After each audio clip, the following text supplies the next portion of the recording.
Welcome to Community Spotlight, the program that features our young people in a positive way. Hi, I'm Whitman Frazier. I'm a senior at Georgetown High School, and I've been a lifetime member of the Locker. Hi, I'm Jackson Fisher. I'm a senior at Eastview High School. I'm a member of the Locker. Hi, my name is Alex Medina. I'm a junior at Georgetown High School, and I'm the vice president of the Locker Club there. And I sit on the board of directors. We would like you to know that the Community Spotlight is supported and sponsored by the following people and businesses. Our leadership sponsors: Sierra Microwave Technology LLC. Sierra Microwave Technology is based in Georgetown, Texas, designs and manufactures microwave components for space, military, and scientific and commercial customers. Troy and Mary Rodriguez. Troy and Mary are big supporters of Community Spotlight and our Georgetown youth. The City of Georgetown Utilities. Dedicated service from City of Georgetown's community-owned utilities. Working for you and our community of Georgetown. Community-owned utilities is involved and financially supports the youth of our schools. First Texas Bank, Georgetown's only locally owned and operated full-service bank.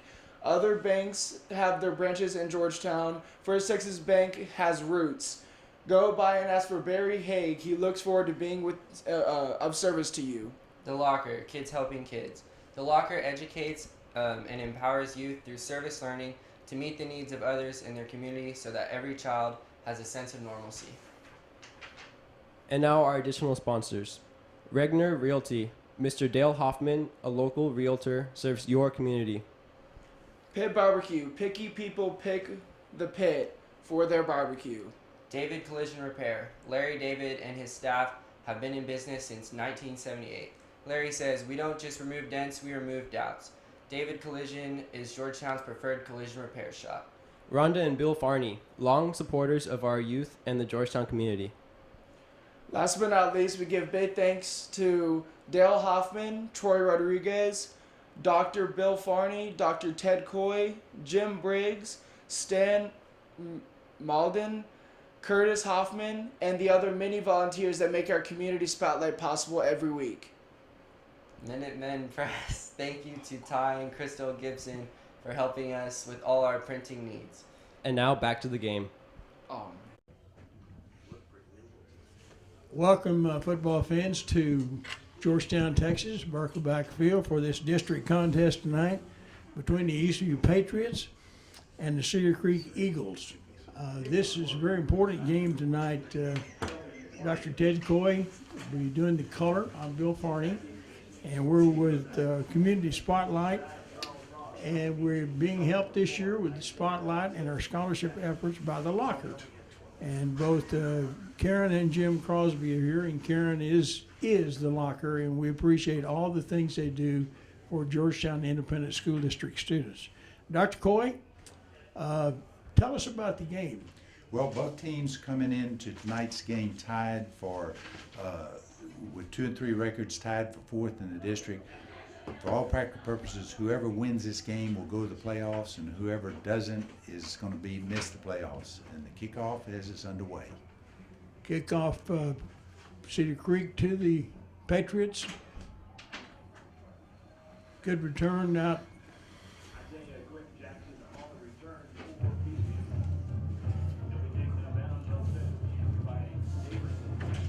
Out of bounds on about the 36-yard line. The Patriots will take over. And Dr. Coy, the winner of this game probably has a great chance of being in the playoffs, and the loser will have difficulty getting there, right? Exactly. We've got both teams are tied for 2 and 3 in the district. That gives them a tie for the 4th place, and UIL rules 4 teams go to the playoffs. Justin Colson handing off inside, gain of about maybe a yard. Cedar Creek won the toss. They deferred. Eastview elected to receive. They are defending the north end, going from our left to our right.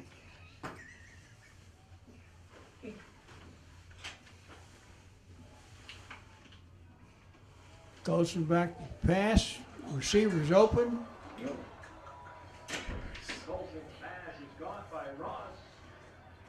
Ross caught the ball, but He lost his balance, and it's all the way down to the 34-yard line. And a great play. Charles Ross had a sort of a delay route coming, was wide open.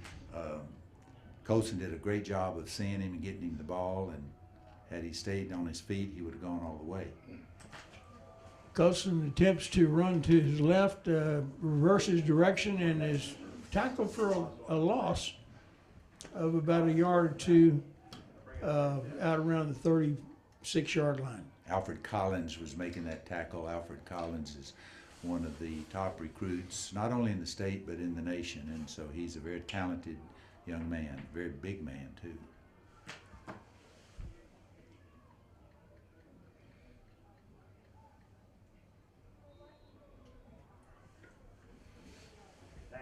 Colson intended for Peyton Adams. That fell incomplete. Brings up 3rd and 12. 3rd and 12, and Dr. Cole, we might be in 4-down territory here. Right now, a little bit too far for field goal, certainly too short for a punt. So yes, I think that we'll see 2 downs to make the 12 yards. Trips to the left, single wide receiver right. Colson takes, and it's complete at around the 25-yard line.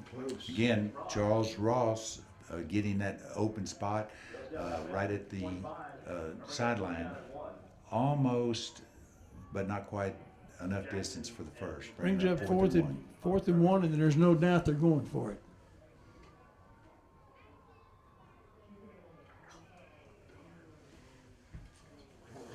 And we do have a penalty. Oh no. That hurts.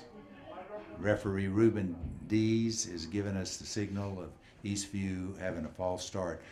No penalties are ever good, and especially when you're 4th and 1 and you have backing up. Even a 5-yard penalty makes a huge difference. 4th and 1 versus 4th and 6.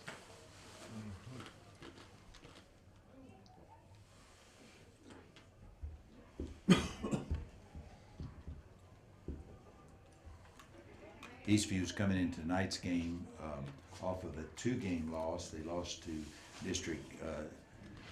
both district games to Glenn and Weiss. And last week, Ted was a really, they played part of it on Friday and part of it on Saturday, didn't they? Or Thursday and part of it on Friday. 14-7 loss. We had a lot of weather delays in Central Texas and postponements.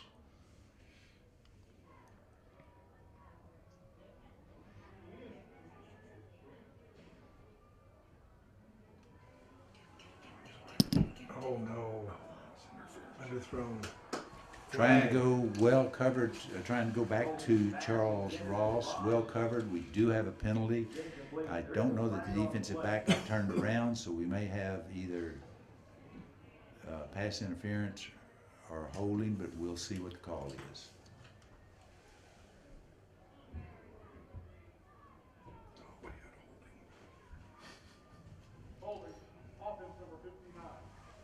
God, against that. Holding on the offense. Holding on offense, that's going to be declined, so.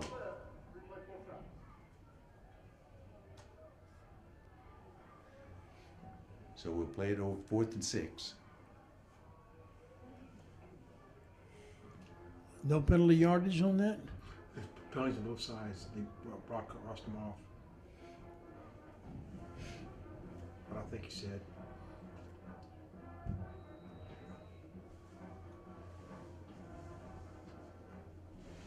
Patriots waiting for the play to come in. Still 4th and 6.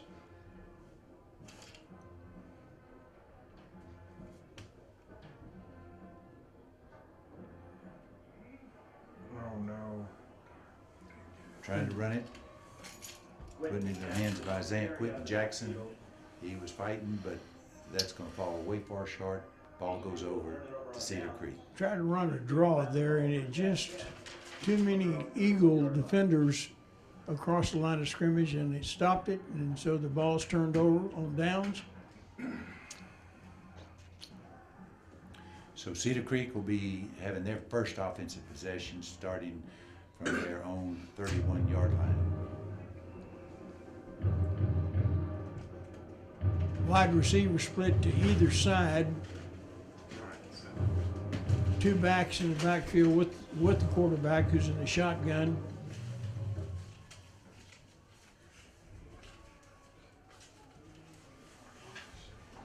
Handoff to Colton Eastview. And little or no gain on that play. Went to the right side.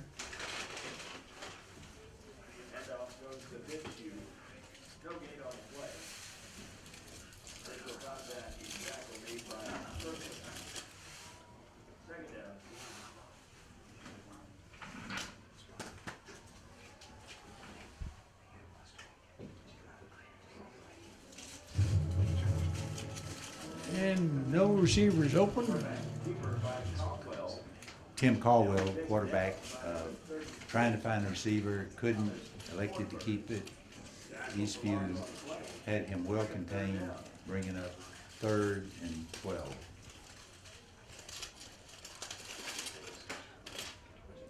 Two receivers split to the right.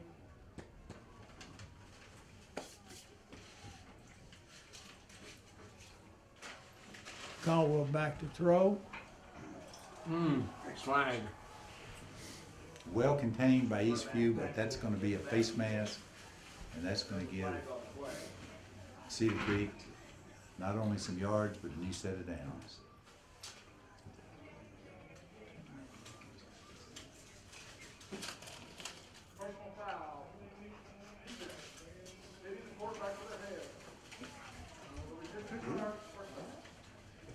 Well, I stand corrected. I said face mask, hit to the head, which very, very close proximity, but nevertheless, that gives Cedar Creek some yards and a new set of downs.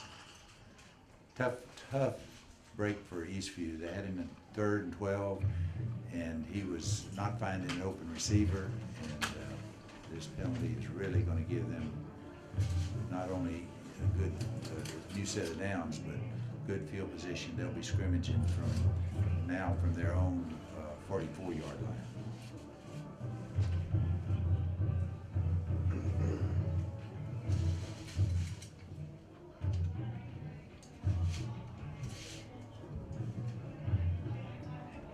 Run pass option, Tim Caldwell elects to keep. Again, front line of Eastview is doing a good job of making their reads, coming off their blocks. Stopped him for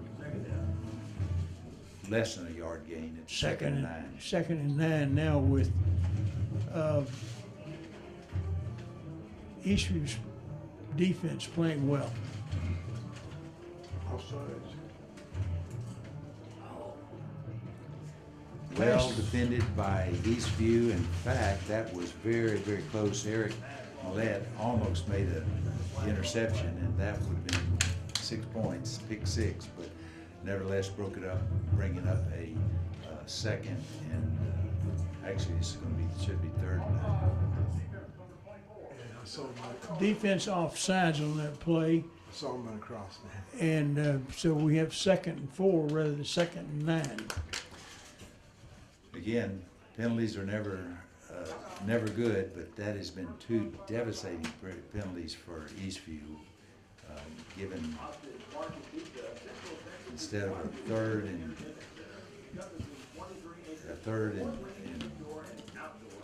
11. Now we've got a 2nd and 4th. New life for Cedar Creek.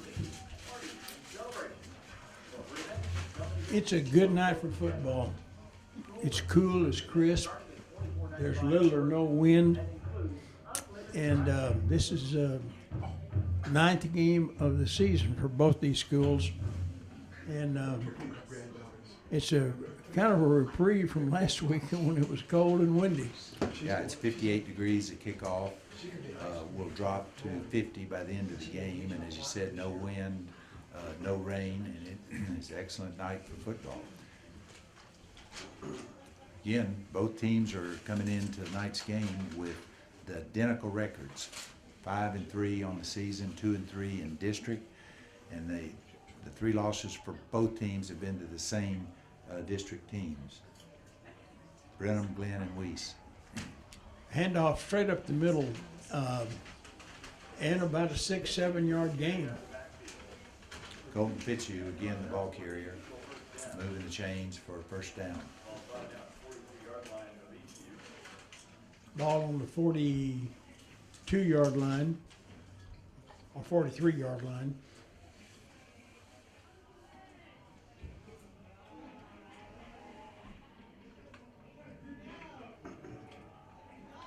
And Eastview had a great defense there as the ball went to the left side. Dominic Mohegan, the ball carrier, and met by several Eastview. Eastview defensive line is doing a very good job of coming off their blocks, making their reads. Brings up a 2nd and 10, 7 minutes, 20 seconds remaining in this first quarter. Cedar Creek employs 2 backs in the backfield with their shotgun quarterback. Pass over to the left side. Tyler Pruitt making that reception, just a quick throw to the flat. Makes the reception, moves for a nice gain, bringing up 3rd and 4. Both these teams, Dr. Coy, have 18 seniors each. Eastview has 18 and Cedar Creek has 18.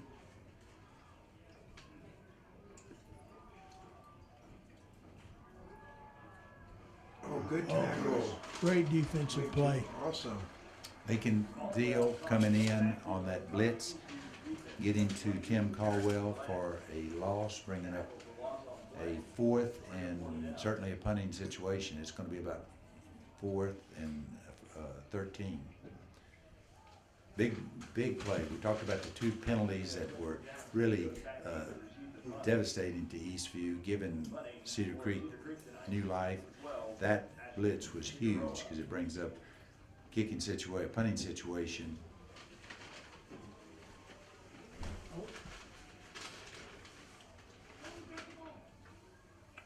Rugby style punt.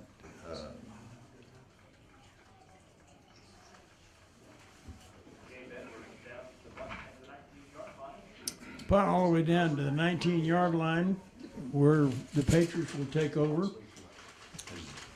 Punt covered about 24 yards.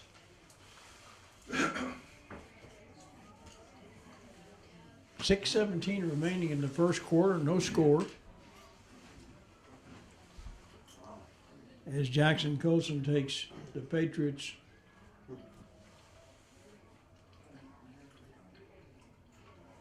Jet sweep, we've got a fumble.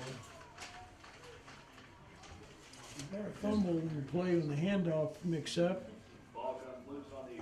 Jackson Colson was able to get on and retain possession, but that brings up a 2nd and 15, loss of 5 on that exchange.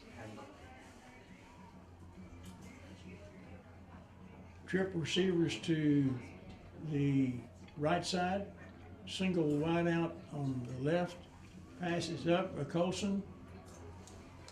Nice catch, pitch and catch to Charles Ross. Charles has been running some really good routes and getting open. Colson's doing a good job of making the reads and getting that ball into him.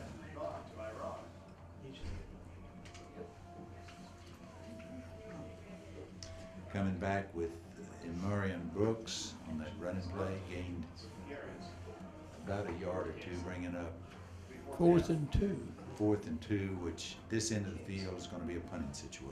Being a little bit shy of midfield, I think Eastview will probably go ahead and punt the ball. They are in punt formation. Neither offense, Dr. Coy, can seem to get anything going at this point. Charles Ross in it, punt position.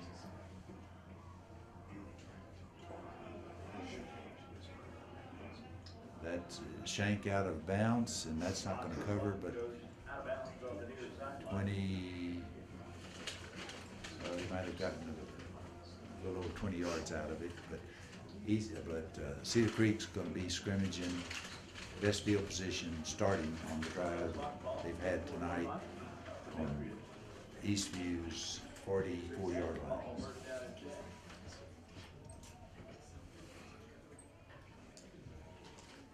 Four minutes, 43 seconds left in this first quarter, no score.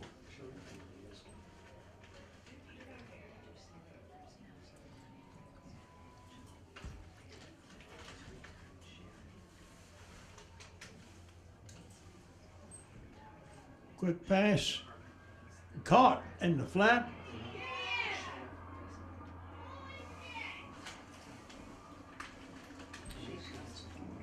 Run pass option hit Payne Allen. Allen was able to get to the sideline, showed his speed, takes it all the way down. Apparently stepped out of bounds, and it's going to be scrimmaging on about the 16-yard line. So 1st and 10 on the 16. Big play. Tim Caldwell to Payne Allen.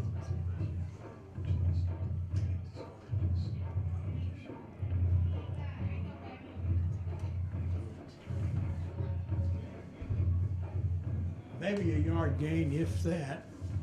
Dominic Mohegan, the ball carrier. Thomas Starnberg coming in and making the stop. And for little or no gain, scoreboard says 2nd and 10. 2nd and 10, again, this is a very important defensive series for the Patriots.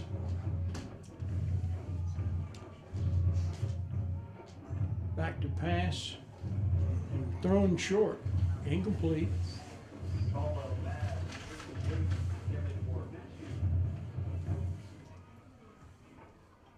Intended for Colton Fitzhugh. Fell a little bit short, bringing up a 3rd and 10. 3 minutes, 53 seconds remaining in this first quarter, no score.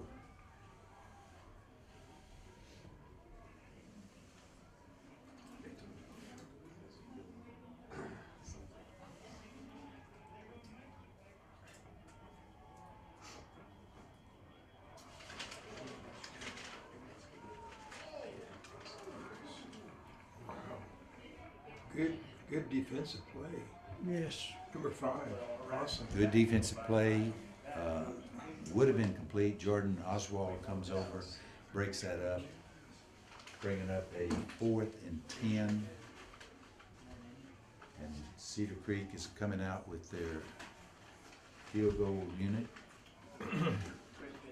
Kristen Diaz, the kicker. 40 yards, 38 yards.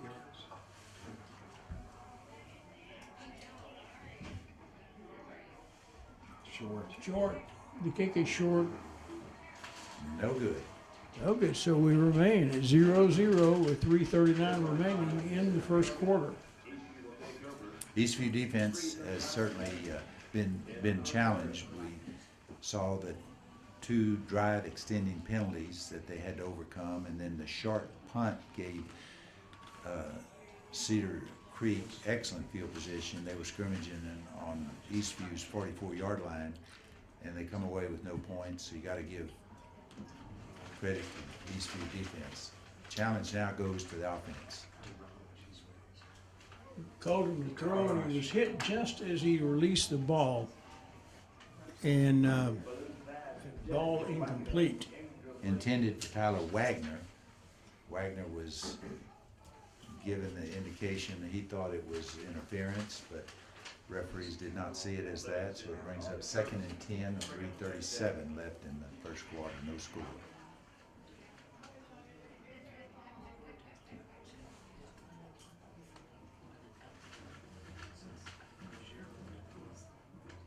Two well-matched teams.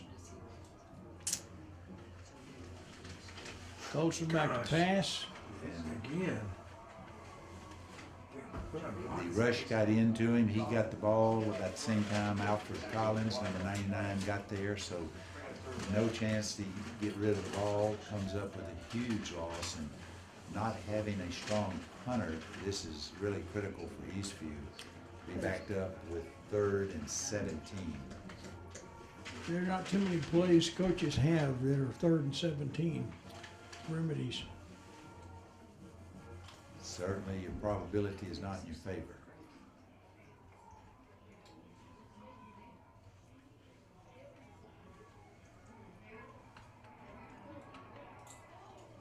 Everybody's covered. Colson rolls out. All he could do was take it out of bounds at the 15.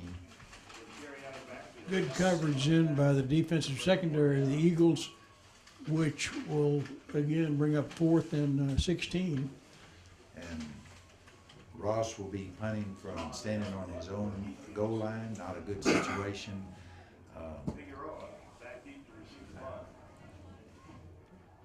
Figueroa, I stand corrected on this punting.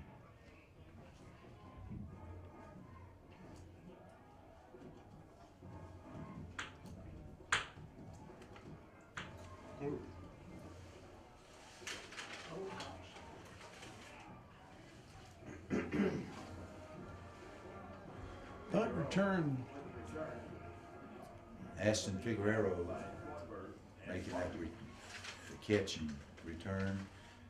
Cedar Creek's going to be scrimmaging on Eastview's 34-yard line. Good field position for the Eagles at this particular time.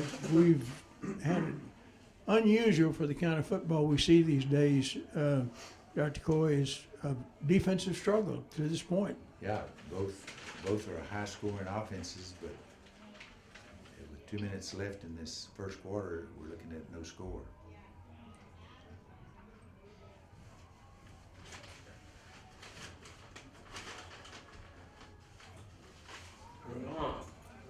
Intended for Payne Allen, who had that catch and big run on the last series, goes incomplete.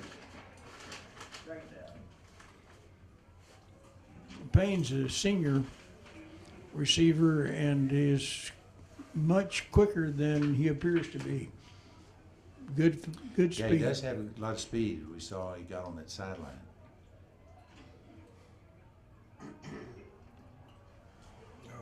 Handoff.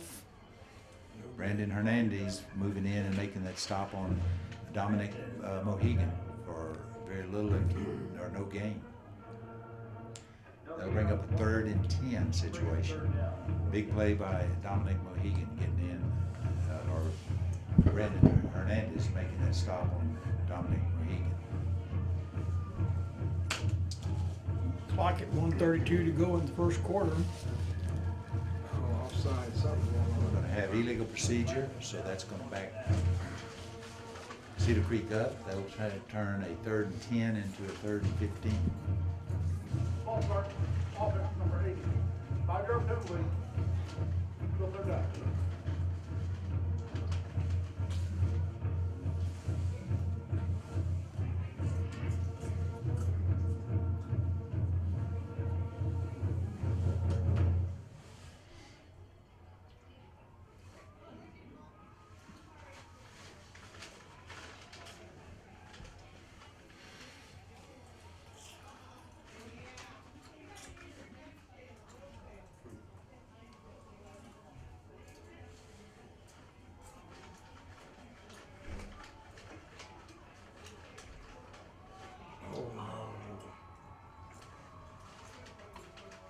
Man, pass right down the middle. Well covered, but Payne Allen comes up with a good catch, good throw by Tim Caldwell.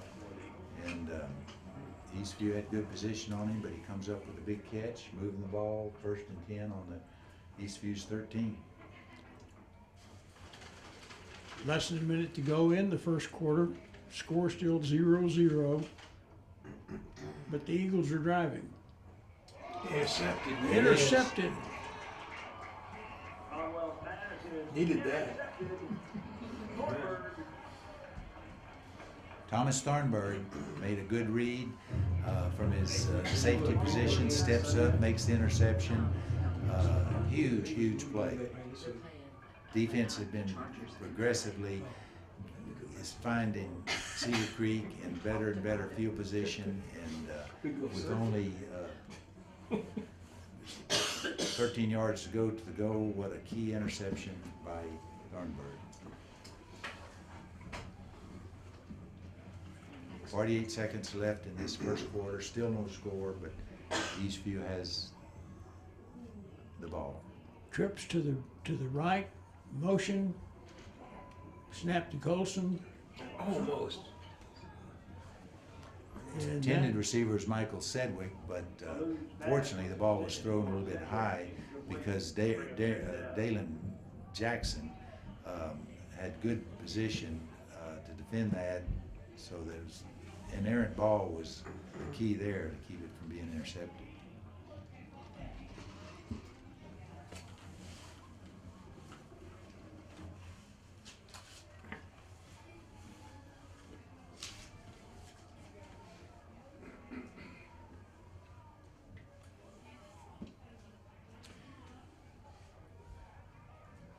You know, coming into tonight's game, both offenses have been pretty prolific, but no score so far. Good throw and good catch. Charles Ross again working that sideline, going up, having to go up high then, comes down with a good reception, bringing up a 3rd and 6, 3rd and 5. 3rd and 5 is another important third down situation. Trips to the right or to the left for Eastview. Coaching back pass. And it was almost there. Had 2 defenders back. Ross almost came down with it, but brings up 4th and 5 for the Patriots with 33 seconds remaining in the first quarter. I guess they have to kick. Once again, Ross is back to punt. Figueroa receiving for Cedar Creek.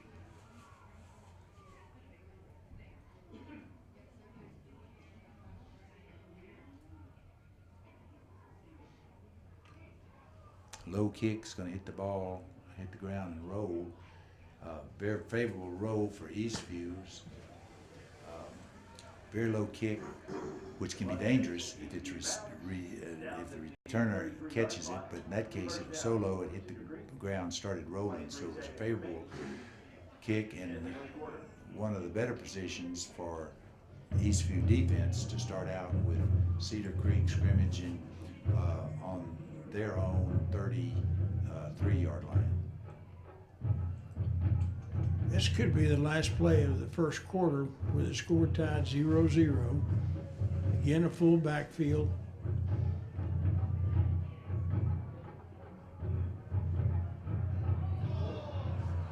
God, get him. Roland Hines, lots of speed, literally jumped the would-be tacklers and hits the sideline, and he was tough to contain all the way down to certainly changed ends of the field. It's going to be on the 24-yard line. Went out of bounds, so stopped the clock with 11 seconds in this first quarter.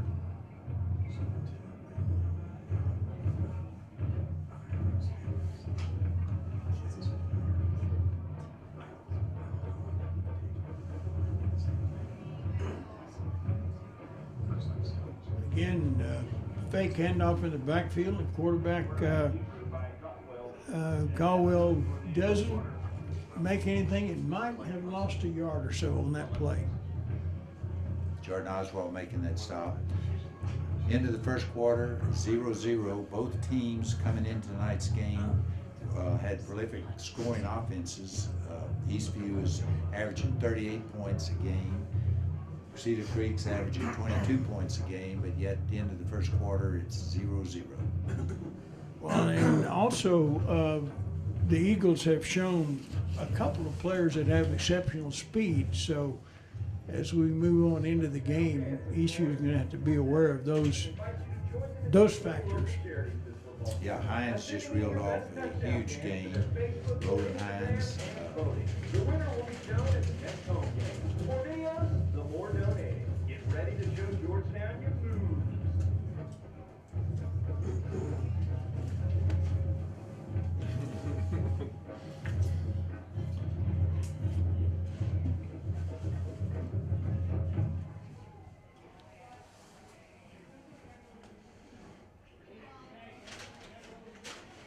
Now we have the Patriots on the south end of the field going north in their usual spread formation. Receivers split both left and right.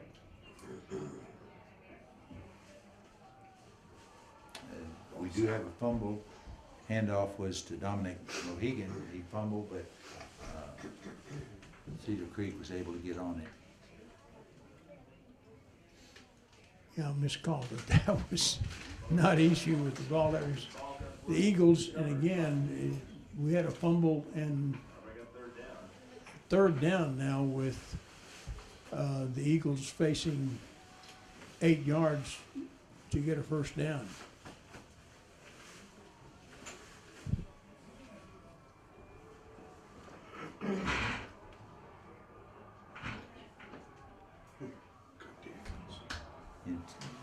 Incomplete pass intended for Payne Allen. It was broken up. That's going to bring up a fourth down, and we'll see if Coach John Edwards and the Cedar Creek staff going to go for it or elect a field goal. Looks like they're leaving their offensive unit out there. So it looks like we're going to have a 4th and 8 with them going for the 8. Not going for the field goal, but going for the 8, right?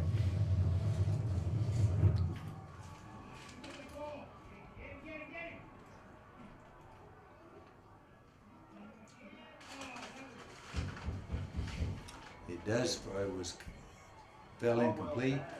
Once again, Eastview's defense rises to the occasion. Cedar Creek had excellent field position, forced the 4th down, 4th and 8 situation, got the rush in on him, on Caldwell to throw the out of bounds pass. It looks like we have a lid on each goal line on both ends of the field. This particular point. Now Eastview takes over. Hands off, maybe no gain, a yard at the most. On the Gary out of the backfield. No gain on the play. Bring up 2nd down.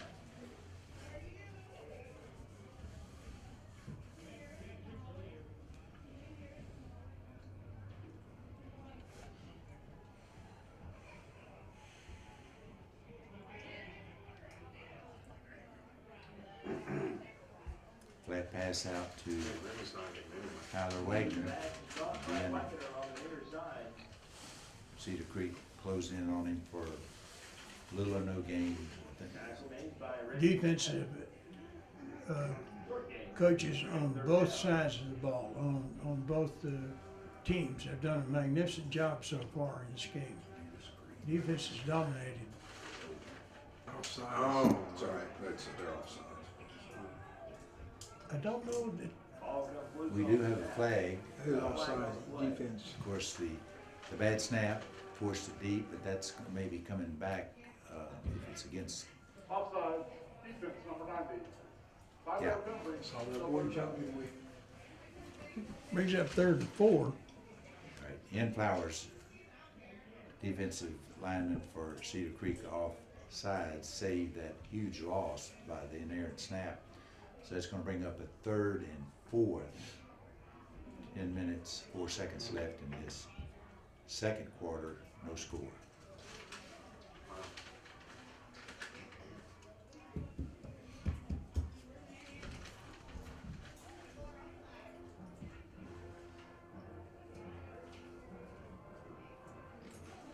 Screen pass, well defended, but Brooks making that reception and did get, Pass goes to Brooks on the near side. I think he maybe got back to the line of scrimmage, so that's Right. still gonna bring up a 4th and 4 situation. Punting situation for the Patriots. Again, defense prevails.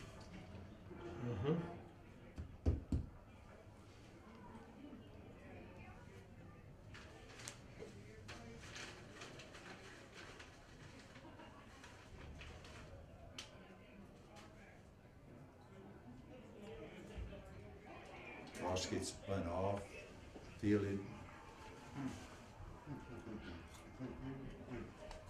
Turn to the 50-yard line by the Eagles. Figueroa making that nice return. 33 made a great tackle. That's gonna bring up a scrimmaging from the 50-yard line. 9 minutes, 46 seconds left in the second quarter. In the game so far, Cedar Creek has enjoyed the best field position, I believe, Dr. Coy.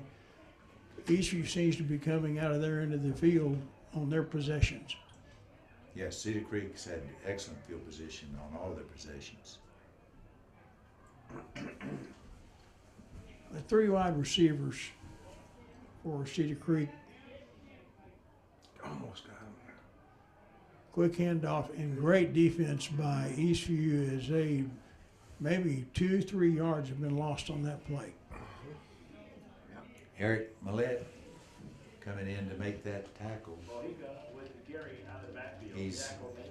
He's their leading tackler on defense. He's averaging 11.5 tackles per game. 11 of them behind the line of scrimmage, and there was one right there.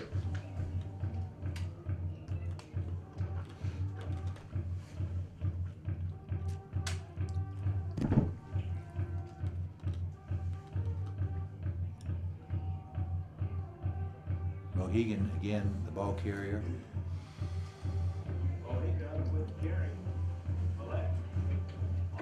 And again, Eric Millette coming in to make that tackle.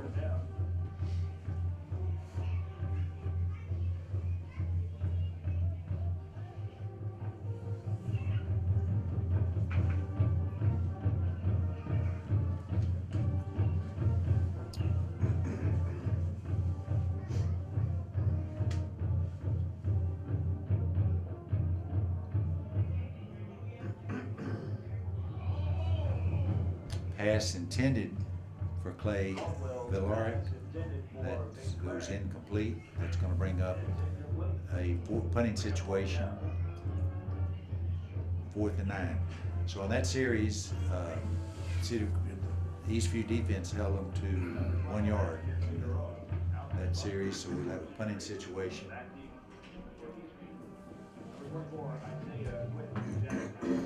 Isaiah Quinton Jackson deep for Eastview.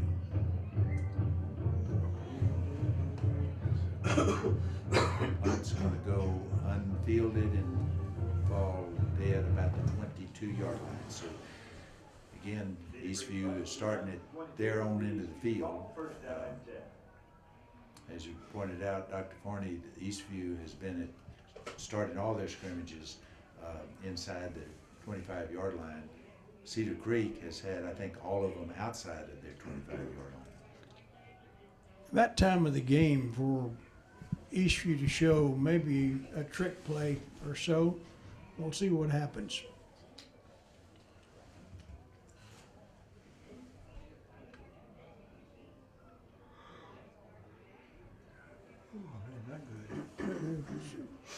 Isaiah Quinton Jackson on that handoff, he actually loses about 3 or 4 yards.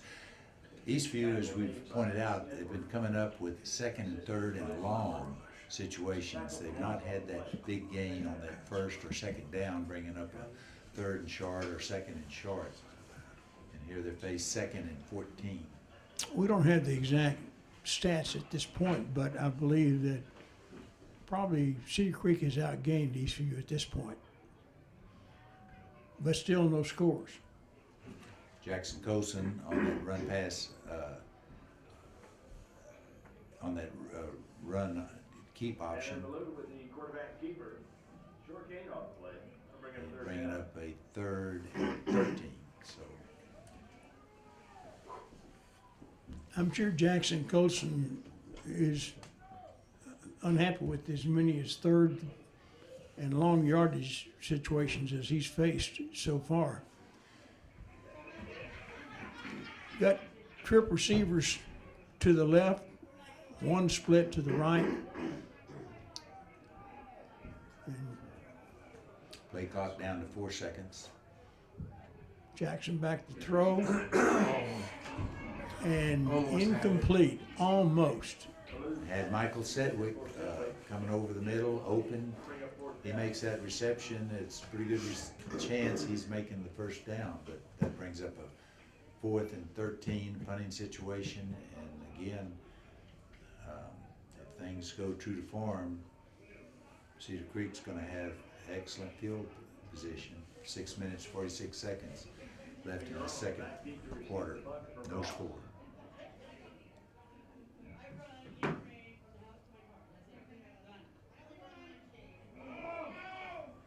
Bad snap, barely got the kickoff. It's going to roll out of bounds at the 39-yard line.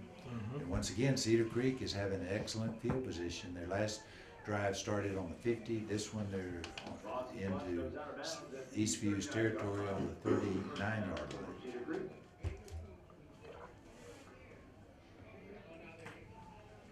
And neither team has been able to capitalize on the field position. Eastview had an opportunity early in the first quarter, and Cedar Creek's had several opportunities.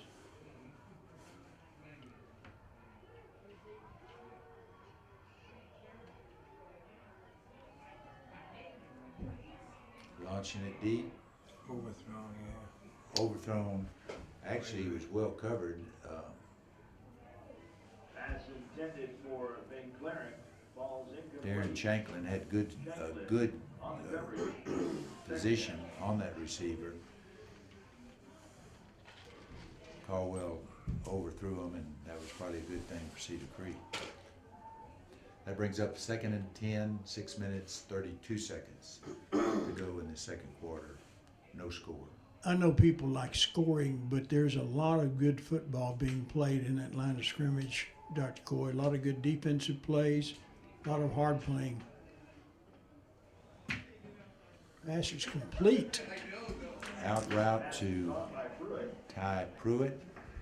Good throw and a good catch. It's very hard to defend that route when it's thrown properly, and Caldwell had a good beat on Pruitt for that completion, bringing up 3rd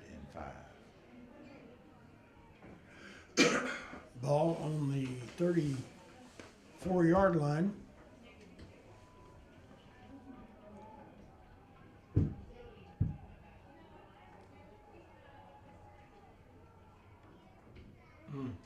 Incomplete pass. Pass intended for Allen on the far side. Payne Allen, the intended receiver. Jordan Oswald with good coverage. So once again, Eastview's defense rises to the occasion, gave up only 5 yards on that possession, bringing up a 4th and 5. Too long for field goal, too short for punts, so Cedar Creek is going to be going for it.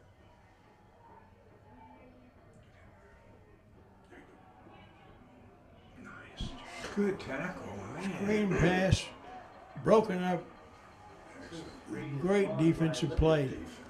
Javon Livingston making that reception, but about the time the ball got there, Eric Millette comes in from his linebacker position, makes an instant tackle, bringing up a 4th down, turns it over to Eastview. So the Eastview offense now will be scrimmaging from their 34-yard line. Well, that's showing why he's a leading tackler. He's everywhere. Jeez. There's your end around. He's got some room. Charles Ross makes a good run, Good play. makes a good move to avoid one tackler, gets another 8 yards, and that's the biggest play Eastview's offense has had in this game with 6 minutes, 8 seconds remaining in this second quarter.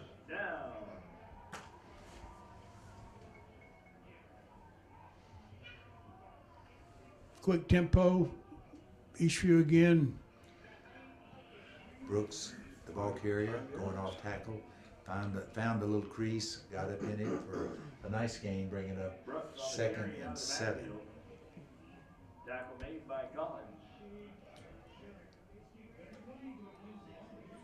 3-yard gain on the play. 2nd down.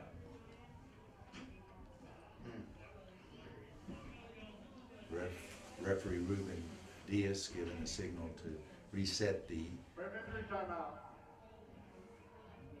Well, they did stop the clock now, timeout, but he was given the signal to reset the play clock.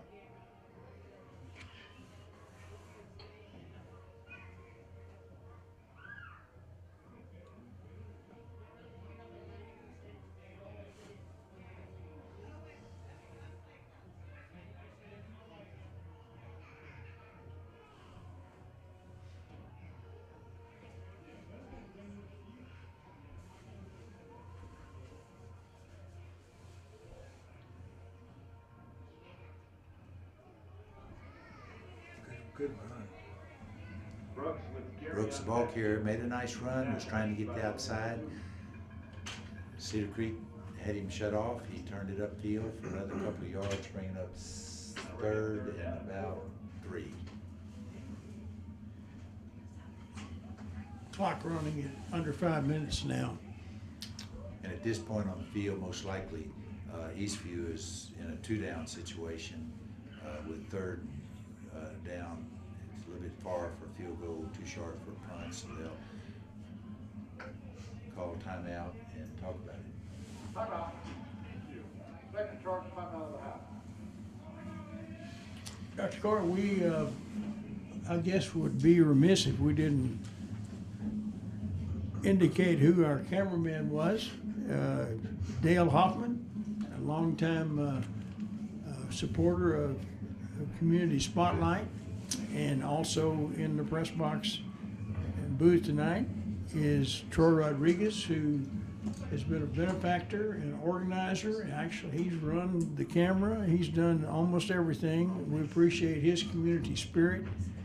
And as for aforementioned, Karen and Jim Crosby are here, and everybody knows that they've got a son that's pretty good football player for Green Bay Packers.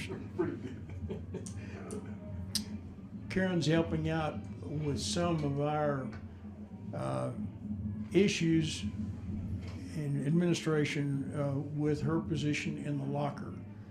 And the Locker's a great organization that helps the students of all Georgetown schools.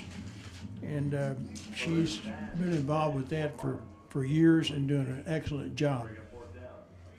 Well stated. Jackson Colson on that rollout had Jacob Martin, but Martin was well covered and very wisely Colson elected to throw it in the ground, avoid an interception. But as you said, it's a 4-down territory, obviously. We need 3 yards. Yeah, he knew he had another down to pick up the 3 yards, 4th and 3, 4 minutes 35 seconds left this first half. Play clock down to 6 seconds. Yes. He was interfered with and still comes up with the reception. Great throw, nice touch on it. Michael Sedgwick got behind the defender. Colson had a nice touch on it for that completion. I don't see a flag, but it was definitely interference. Colson threw that almost on his back, too. Hand off to Brooks. Brooks met immediately. First and goal, and Brooks just kept out of the end zone. Clock not a factor. It's around 4 minutes remaining. 2nd and goal from the 1-yard line.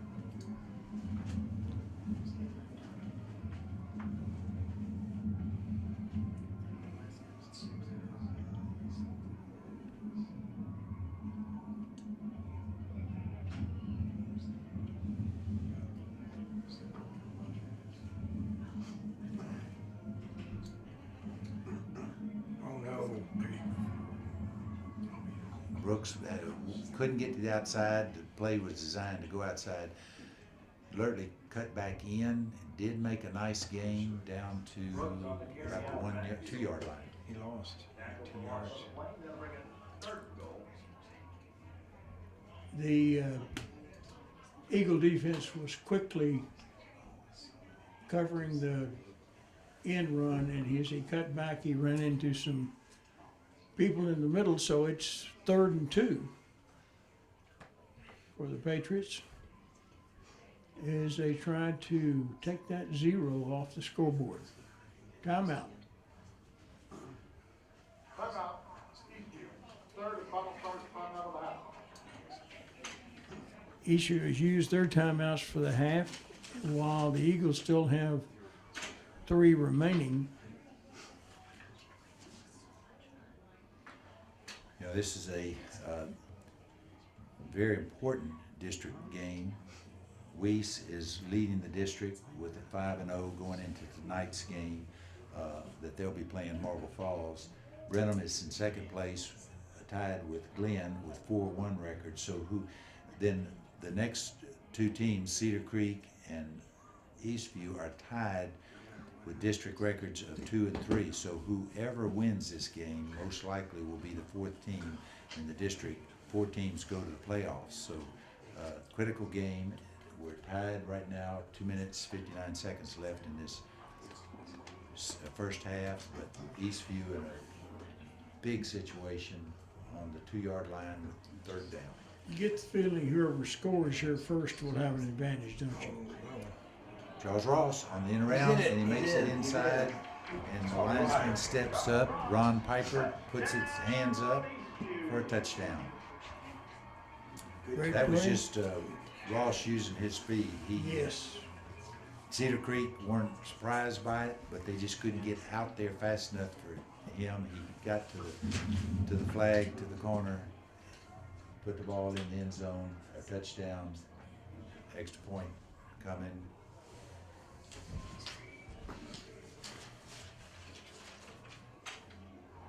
There's a flag in the air on the attempted extra point. Defense.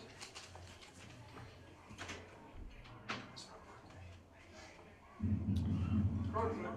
Defense. Number 52. Defense Goal. encroached. Decline. Retry. Eastview declined because if you move them up, that's going to put a different angle on extra points. So everything will stay as it is. Jose Rodriguez is going to attempt the point after.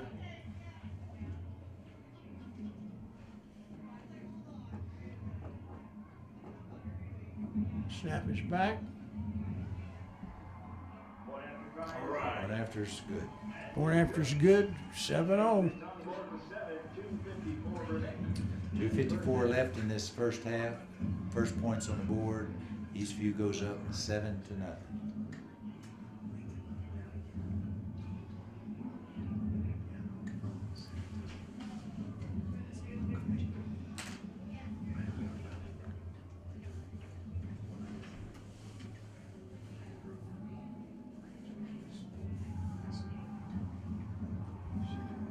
I'm sure there's some relief on the part of some of the coaches now, at least on the Eastview side, to get on the board.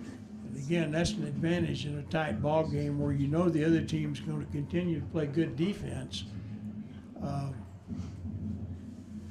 So who knows?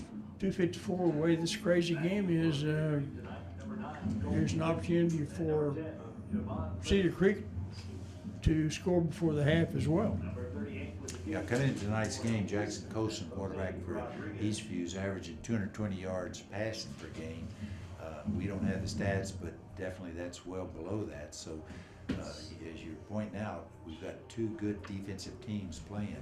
Eastview defense has really repeatedly held Cedar Creek off the scoreboard when they were starting their possessions, even in Eastview territory. Jose Rodriguez has it teed up. He doesn't make much of a run. It's a 2-step, 3-step kick.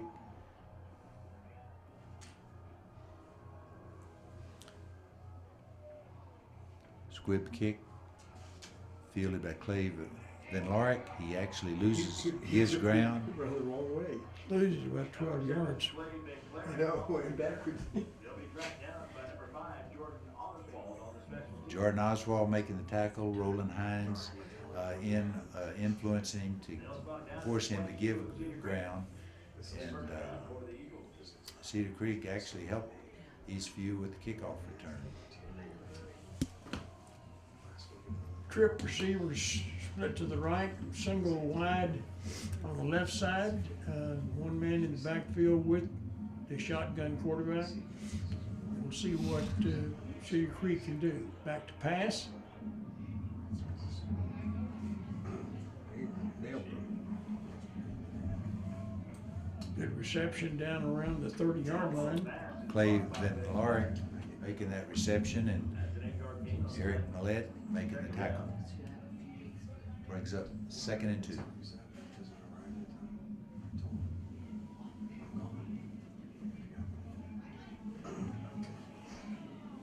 Another reception down around the 44-yard line. Ty Pruitt making that reception, moving for the first down.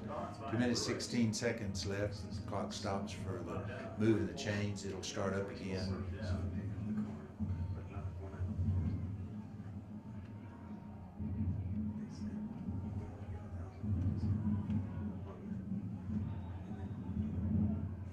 Reception down in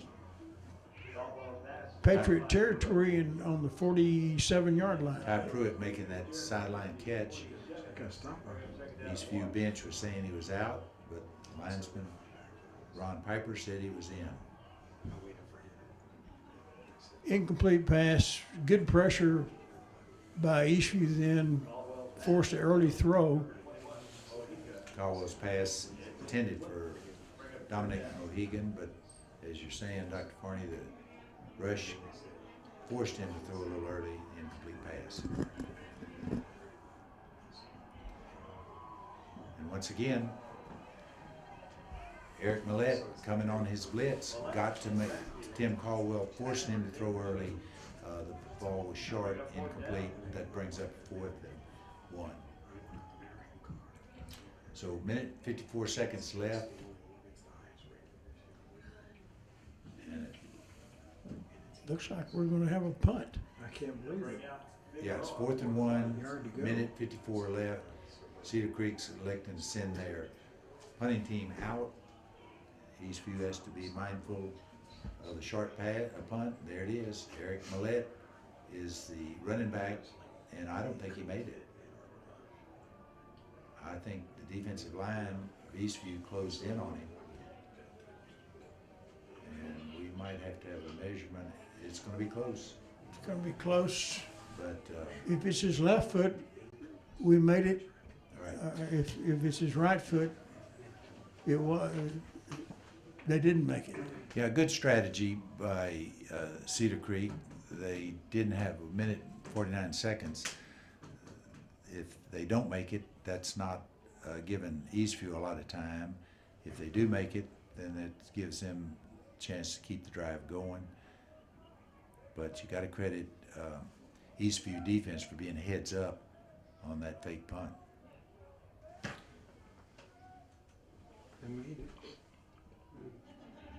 Yeah, they The made it. chainmen have it out there, and it's going to be about an inch short. Ruben Dees, the referee, gives the signal first down for Eastview, and that's about as close as you can get it. There was no more than an inch short of that first down. But Who said football's a game of inches? a game of inches, and so minute and 49 seconds, Eastview has the ball, and with their offense, enough time to do something with it.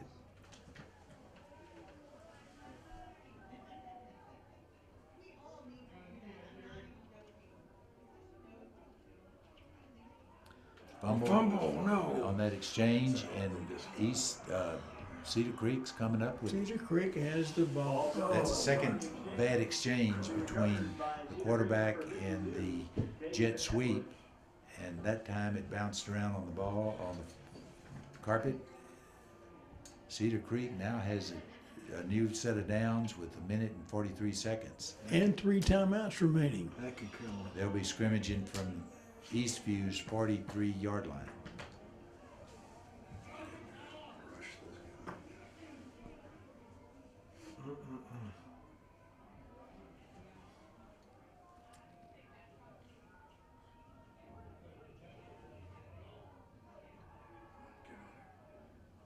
He's just slinging it.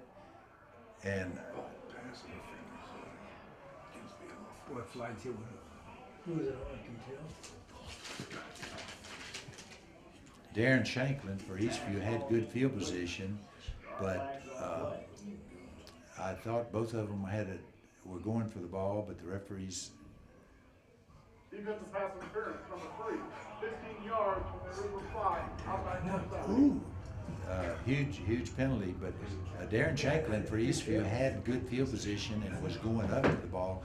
The only thing might have happened is he might have pushed off to go for it, but that's a huge penalty that Eastview defense will have to overcome. 1:37 seconds left. Now it'll be a new set of downs, That hurt. and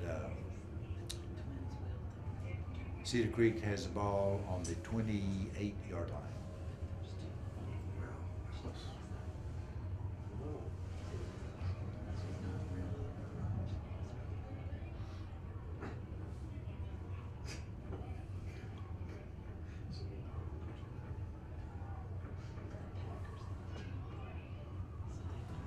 Pass is incomplete.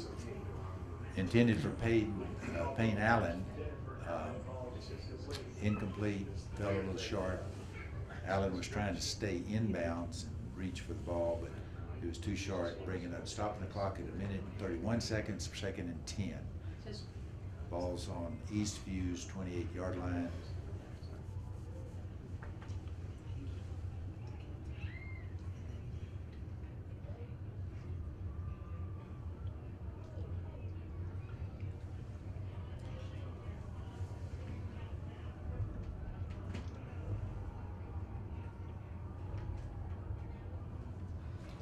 Pass complete.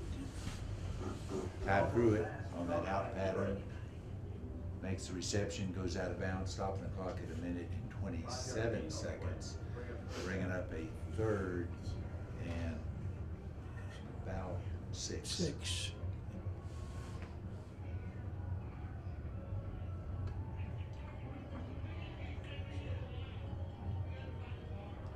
Yeah, good Blitz sack. got in on him, onto Tim Caldwell. He had no time to do anything with it. And he had one receiver open at that particular point, but just could not get the ball to him because of the rush. Cedar Creek's calling timeout, 1:22 seconds left. Huge play for the defense.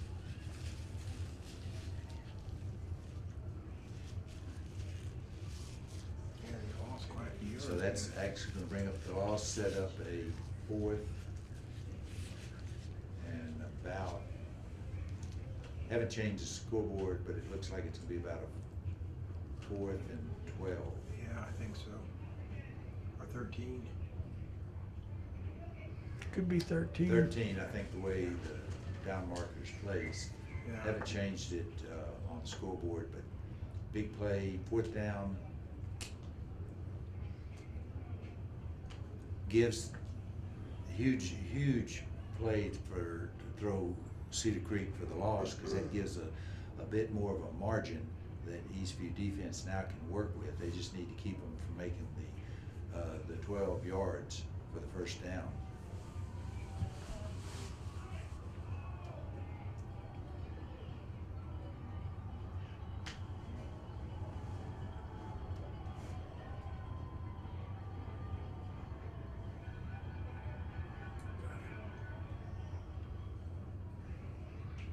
Is that a good catch? And he Yes, makes it the was. reception. Makes a reception, and I believe it's enough for the 1st down. I think Yeah, so. Payne Pruitt did a very good job running, knowing his down and distance. He got the distance. Caldwell had the ball in the air. It's hard to defend that play. Makes the reception, goes out of bounds. 1st down, 1:15 seconds left. scrimmaging on the 18-yard line. Time's not too much of a factor now because they still have the 2 timeouts in their pocket.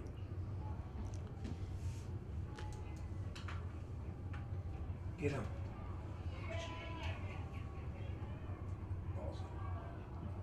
Fumble out of bounds. Quarterback. Caldwell on the keeper, forced out of the pocket. Actually fumbled, but it went out of bounds. And we have an injured Eastview player. Injury timeout. He's off the field on the out of bounds territory.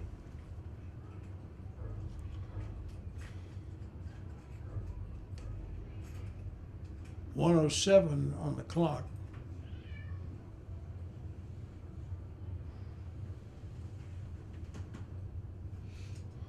Second, about 4.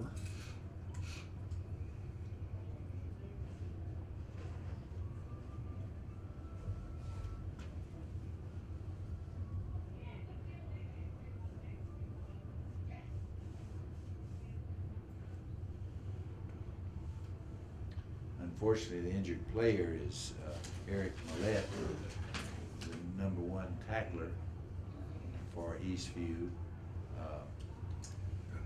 being helped off the field. Not a good sign. He's in on almost every play.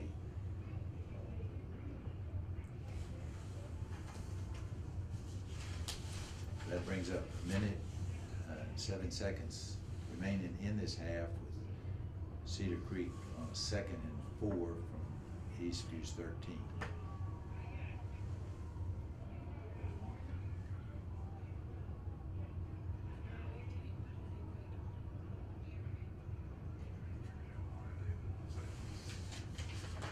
Maybe they can wrap that ankle at half.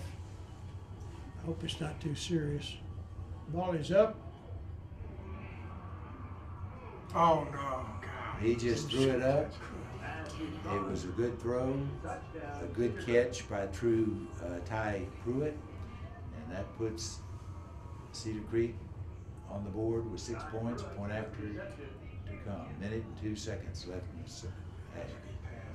Well, it's been even all night, so if they make this PAT, it'll be even going into the half, unless Eastview can mount a drive. One after try is up. And it's good. Try It's is good. So we've got a tie ball game, 102 remaining. minute and 2 seconds left. But that certainly was a very good throw by Tim Caldwell. Hit Pruitt right at the back of the end zone. Pruitt makes a good catch, keeping his feet in the end zone before he goes out the back of the end zone. 7-7 tie. 102 remaining in this tense district contest, which has many playoff implications, Dr. Coy. Yeah. Nothing's been decided. And both offenses are well below their averages.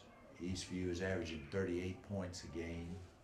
Cedar Creek's averaging 22 points a game. And we're sitting with a 7-7 tie at the end of the first half. Part of that lack of production is because it's the 9th game of the season, and they've got films of previous games, many more games than, say, middle of the season or early in the season. So they know each other's offense and probably each other's defense real well. So it's they're well prepared, both teams, for this game.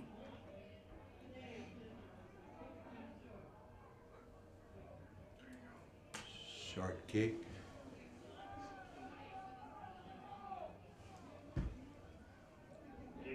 Fielded by Jacob Martin. He very alertly goes down to preserve time rather than trying to scramble for 3 or 4 yards and use up significant time. Very alertly stayed on the ground, no times, goes off the clock, minute and 2 seconds on the clock for Eastview's offense that starts on their own 36-yard line.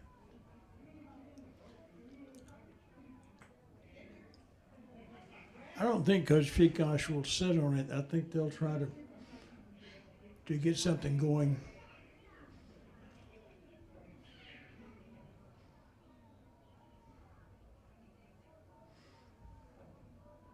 Jackson in shotgun formation. Straight up the middle run, Quentin Jackson.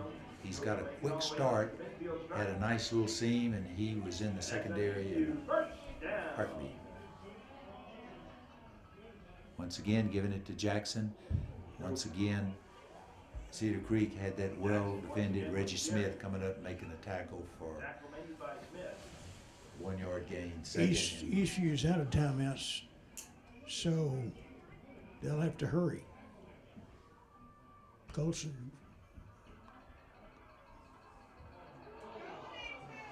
You catch it? That was close. Hit the ground first. Almost intercepted. Yeah, Javon Livingston almost coming up with the ball. Tim Caldwell, Jackson Colson was, I think, trying to throw it away. And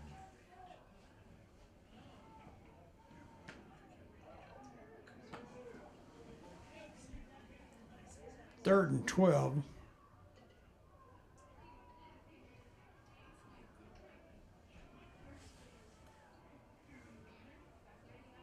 A draw play. Jackson trying to get to the outside. Good open field tackle. Did not get out of bounds though. He elected to. I don't think we got the play off.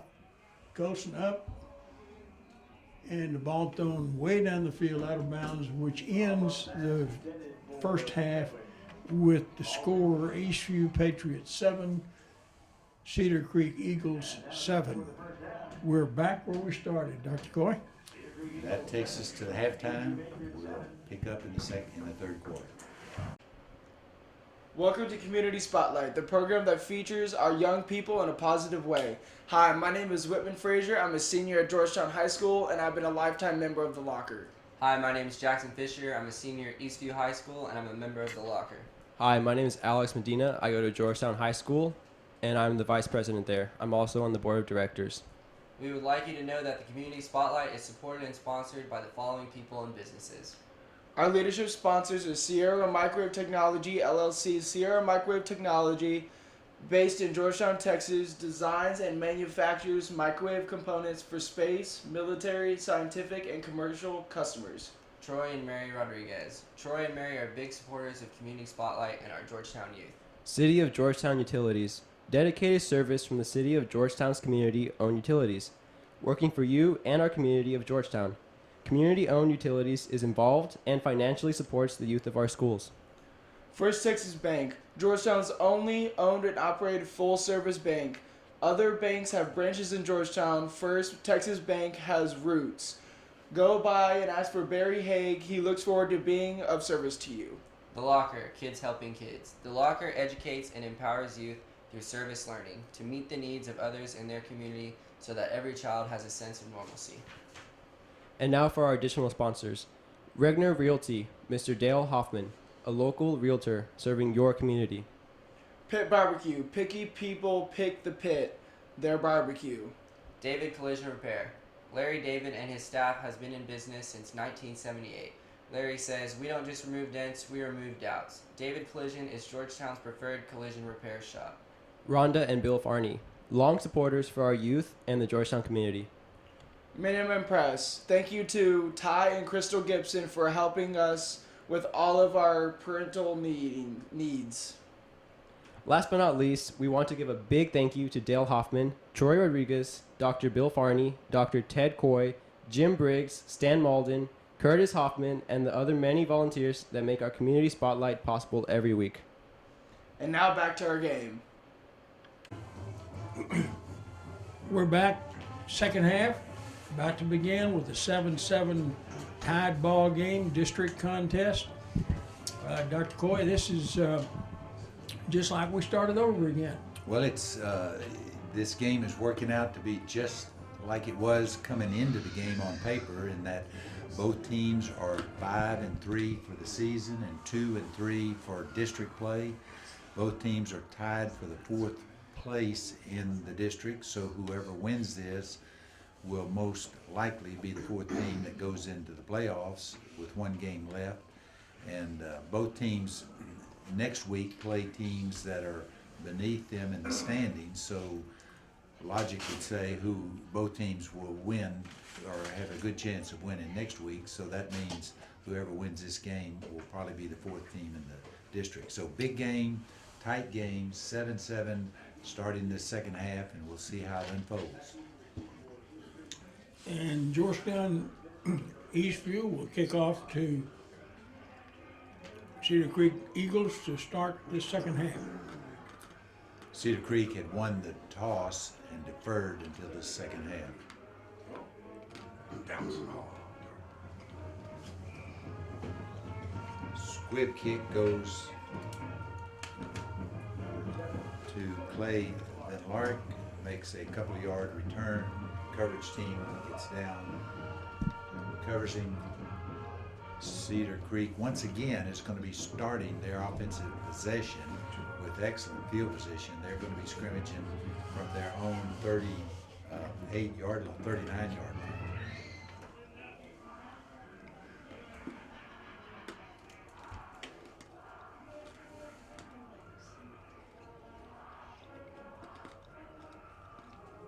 Dominic Mohegan on that direct handoff. About a 3 to 4 yard gain.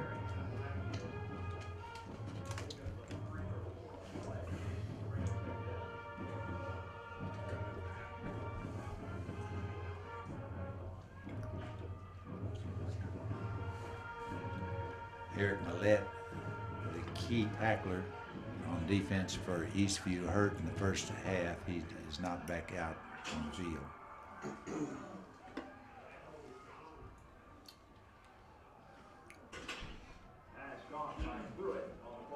Payne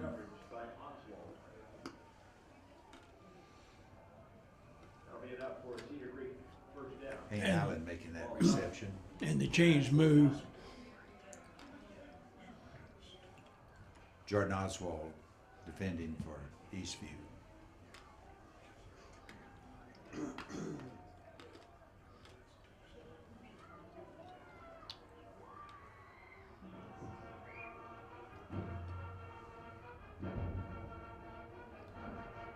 Good play. Dominic Mohegan taking that handoff, hit almost immediately by Roland Hines. So that's going to be a no.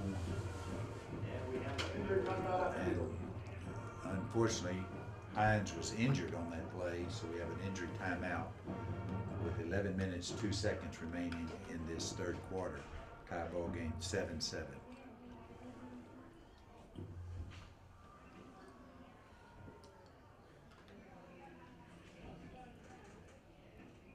Looks like an ankle injury. So Eastview has had two key players limp off the field, Eric Millette and now Roland Hines. And that's never good, especially in a game where your defense is playing such a key role.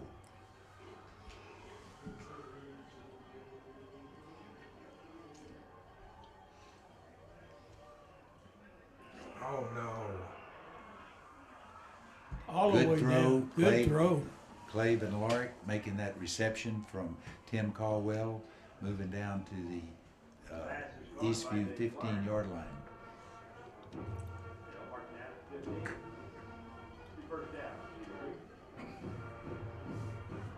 Up tempo, ready to go. New set of downs. Injury timeout on the field. And there's another injury on the field.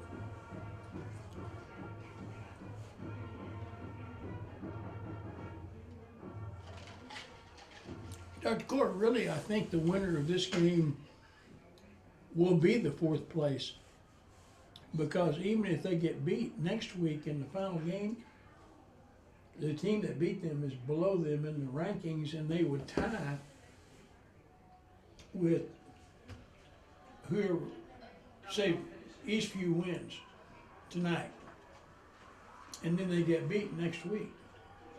They will have the same number of losses, 4. Good sack. And Good, so if good, something- good defensive stand on that blitz from Eastview. Several of them getting in on Tim Carwell. That middle is kind of leaky right there. We have issues use that to their advantage tonight. And referee Ruben Dees is giving the signal that Eastview is offsides. Never a good time to have penalties, but that's a huge difference from going from the sack to the 1st and 5 situation on now on the 10-yard line.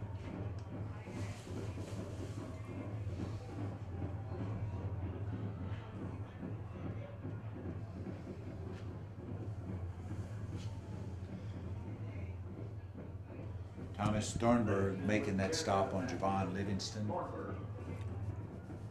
for a 2-yard gain, bringing up 2nd and 3.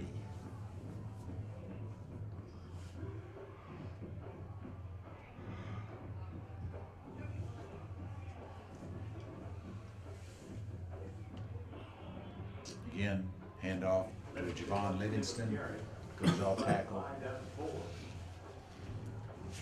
Bringing up a 2nd and 3.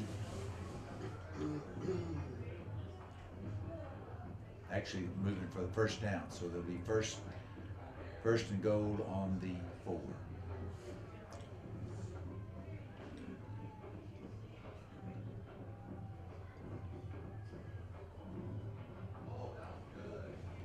Good defensive play.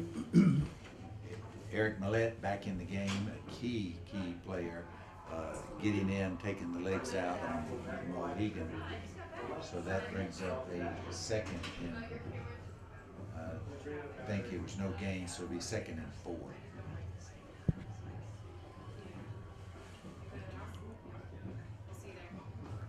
Mohegan again takes the direct handoff.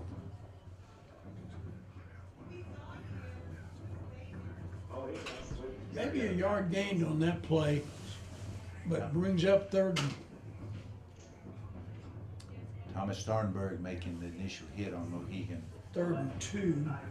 Again, 3rd and goal. And both teams have stiffened up around the goal line tonight. They played good defense in this area.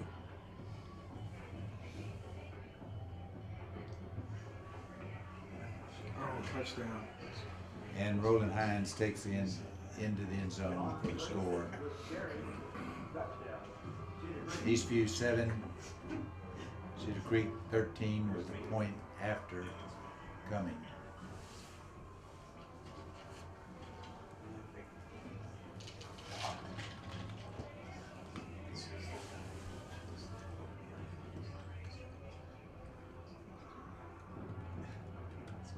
Snap is back, kick is up. It is Good. Good, 14-7. No flags, 14-7 lead for the Eagles over the Patriots with 8:13 remaining in the 3rd quarter. Well, they were able to finish off a drive, and if I know the way that the Patriots make adjustments at halftime, I think we'll see a little more pepper in their offense in this 3rd quarter. Cedar Creek had the big pass play, gave them the advantage, but you got to credit their offense. They had been down close to the goal and not able to put it in the first half, so their halftime adjustments were good. They were able to get it in the end zone, bringing the score to putting them with a 7-point lead, 14-7 over Eastview. 8 minutes, 13 seconds remaining in this 3rd quarter. Someone asked me at half about the rule the NFL has, you have to have an even number of 5 players on either side of the ball on the kickoff. That rule is not in high school, not in NCAA.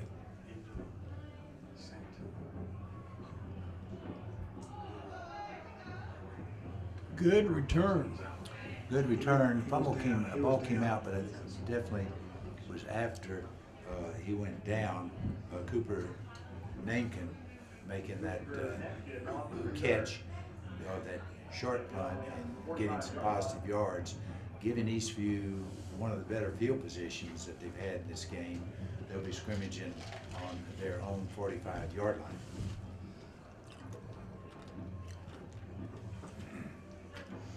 That shortens the field considerably when you get that kind of field position.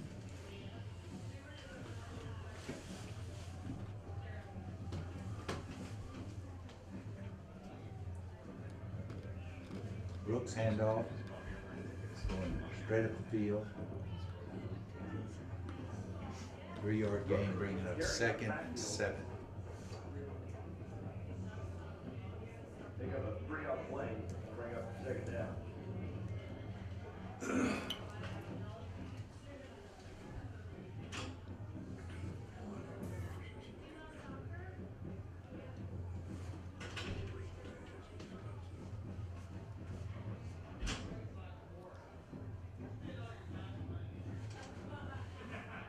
Screen pass to Brooks, gets the outside, almost to the first down marker. That's going to bring up 3rd and 1.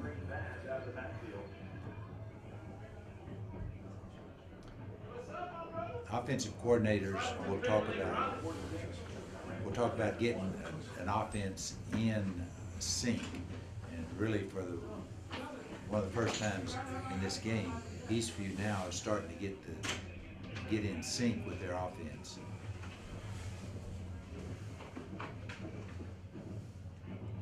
Another nice gain of Brooks, just nothing fancy, straight ahead. First down. Offensive line's giving him that little crease. He's getting in it for the first down yardage. And again, we're seeing Eastview really for the first time this game getting into a sync where they're able to kind of get a flow to it that offensive coordinators will talk about. And sustain some positive plays back to back.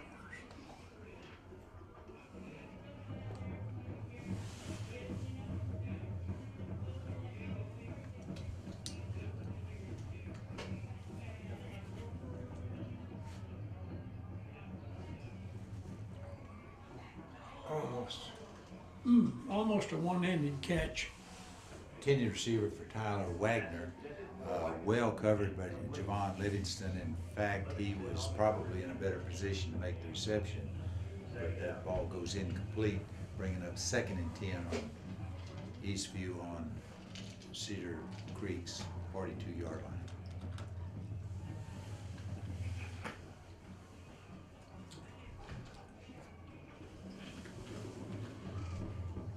Both teams showing excellent defensive play. In that case, Livingston made a good read. He's got the speed to stay with the receiver and put himself in a good position. Timeout. First charge timeout of the house. Eastview's calling timeout. 6 minutes, 38 seconds remaining in this 3rd quarter. Eastview trailing 7-14, but Eastview's offense has been on the road.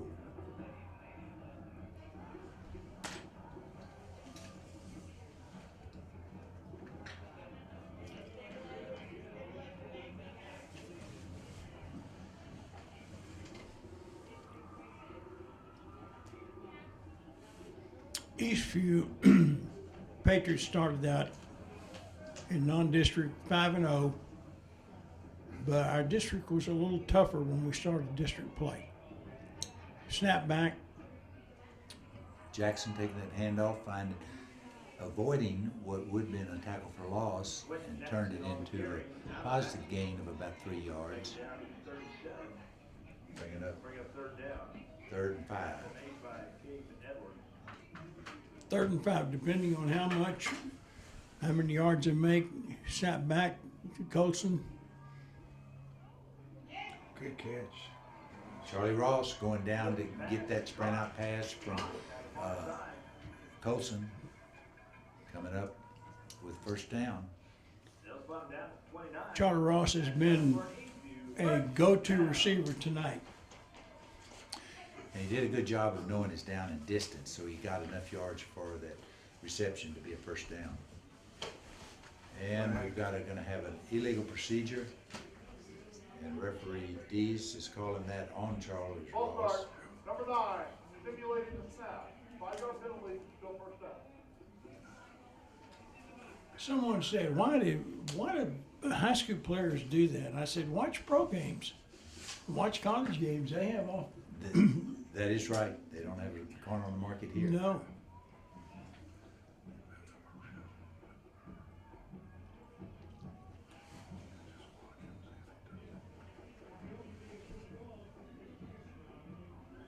Charlie Ross making up for it. Nice jet sweep.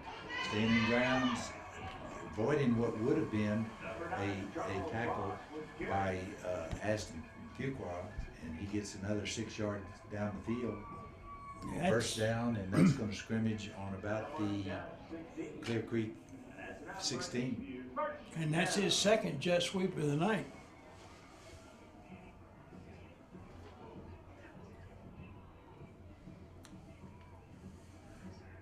Jackson Colson had the heavy rush coming from Alfred Collins, but he was able to at least get the ball off.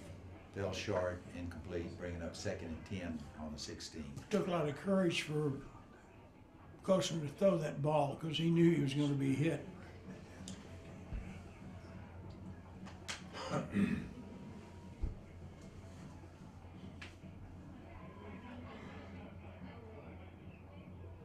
man. Quick pass over the middle. Colson was hard, hit too. just as he released the ball. Ball's incomplete. He's taking some hits in there. Bringing up 3rd and 10 on the 16.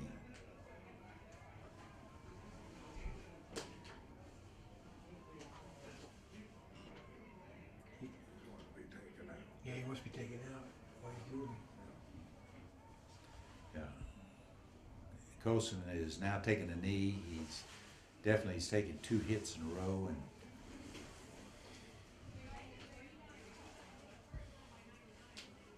it. Yeah, he needs a break. Eastview trainer Cody Boland going out to assist the quarterback.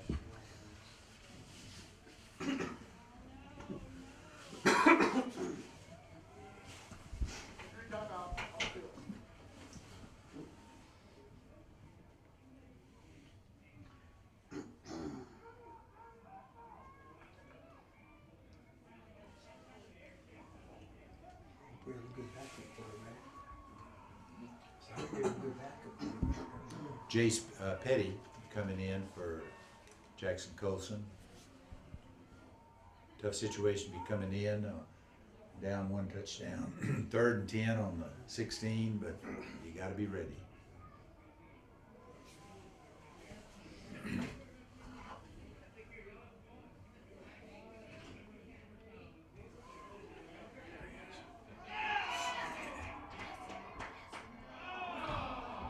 Caught out of bounds. Oh, It was almost a perfect throw. Made the reception to Michael Sedgwick, but the referee says out of bounds. and there is no replay in high school ball. You have to go to college or pros to get that replay, but it did look like he might have been just slightly out of bounds. Got to credit Jason Petty coming off the bench, first snap of the game, throwing a almost perfect pass into the end zone. 4th and 10. Patriots lined up to go for it. Split receivers on the left side, 2 men in the backfield, shotgun formation.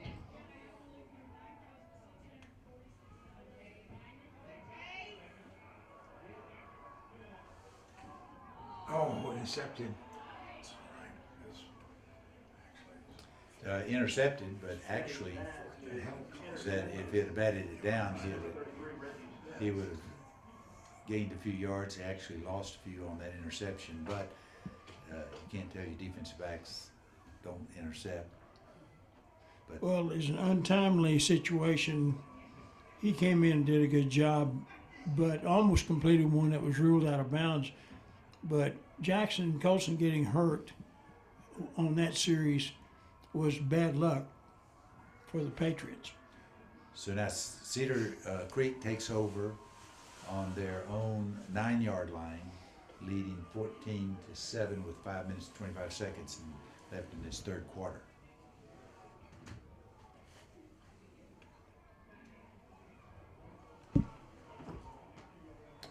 And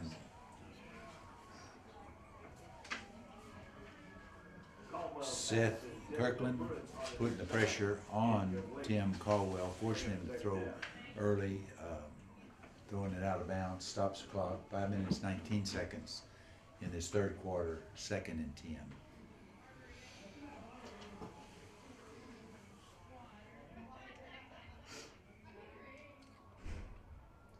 Kim. Tim Caldwell keeps, Michael Sedgwick coming in to make the tackle. Caldwell with the quarterback keeper. Short gain on the play. Bring up third down.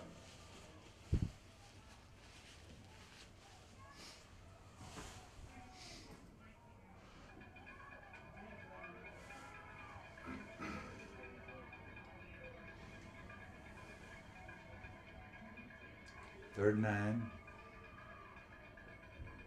Play clock down to 10.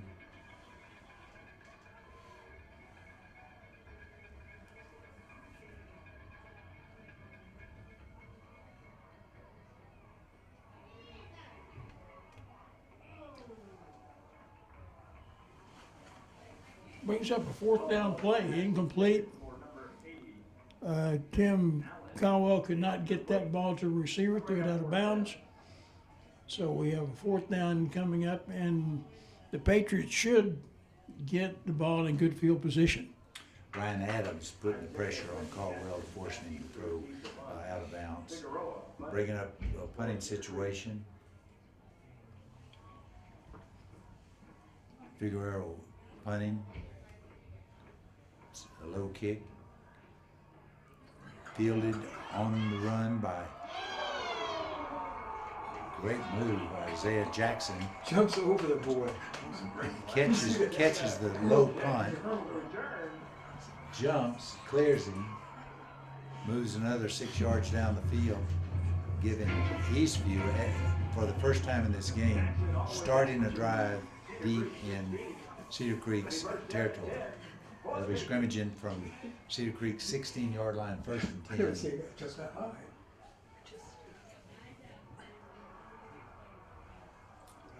And Jace Petty still in at quarterback for the injured Jackson Colson. Nice determined run by Brooks. Brooks out of the backfield.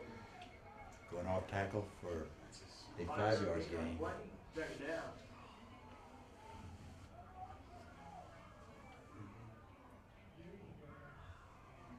Brooks again taking it, Good play. moving it. Another, he'll be close to the first down, but I don't think it's Right. made, so that's going to bring up. They'll bottom down just outside the 6. Bring up 3rd and 1, or a little bit less than 1. I believe it's less than 1. Brooks again, the ball carrier. I don't think he made it back to the line of scrimmage. That's going to bring up a 4th down. Brooks on the carry. Solid with the tackle. Now bring up 4th down.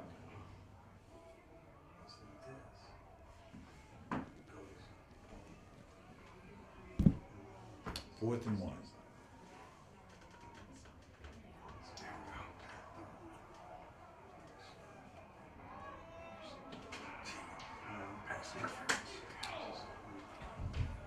Botched snap as Petty still gets it off. It was caught, but out of the end zone. I think you had encroachment on the defense there. It looked preliminarily Yeah. That's not like bad. that might have been the call. We do have a flag, so we'll wait for referee Ruben Dees to give us that call. Critical call in a critical situation in a critical game.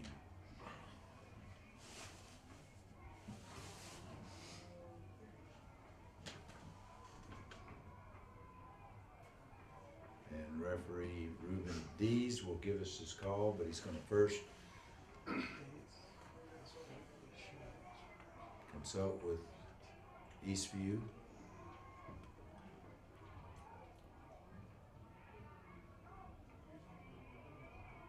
We have 2 fouls on the defense.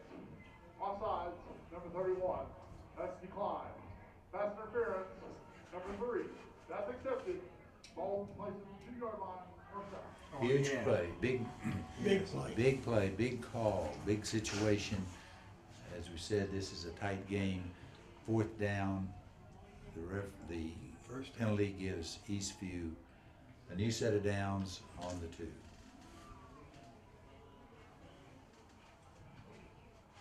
Brooks takes it in, it breaks the barrier, so, and we do have a flag. Roughness on them. He was, We got a touchdown, a flag that apparently is going to be against Cedar Creek. We'll wait for referee Dees to give us that call, but that will give us a 14-13 score with Eastview's point after coming up. I think the penalty might be enforced on the kickoff. That it will be, and here's a call. Dead ball. Unsportsmanlike, after play number 32. That's the first. They will accept the penalty on the kickoff. I saw that. So unsportsmanlike penalty against Cedar Creek. Correction. 33 was the unsportsmanlike on. 33 Reggie Smith for Cedar Creek is who's the penalty on.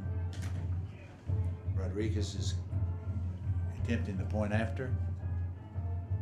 Offsides. And we got an Good kick. offsides. The kick is good. Either an offensive lineman moved or a defensive player encroached. It looks like it's going to be illegal procedure, but again, we'll wait for Ruben Dees to give us that call.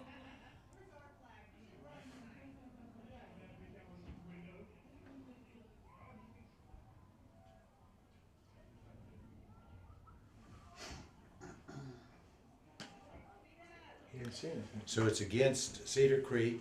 They'll move it. Actually, they moved it a little bit closer, but only about a step because it's half the distance. And Rodriguez prepares to kick the point after. Oh, Hank. Yeah. And that was good. That was a high snap. Did a great job of getting the ball down. Rodriguez was patient and wait. Kicks it true, so we have a tie ball game. 14-14, 3 minutes, 7 seconds left in his 3rd quarter. There are 4 elements of a PAT or a field goal that must be accomplished for it to be successful. Your snapper's got to get it back, the holder's got to take a good or a bad snap and get it down, and the kicker's got to get it through, and the offensive line has got to keep people from blocking it. And that was well done by Eastview. And the penalty now, Dr. Corey, is going to be assessed against Cedar Creek on the kickoff. So that should give the kicking team, Eastview, a good option, yet they still have to cover the kick.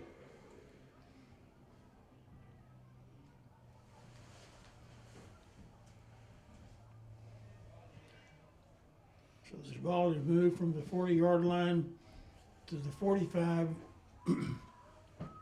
on Cedar Creek end of the field. So the kickoff will occur from the 45.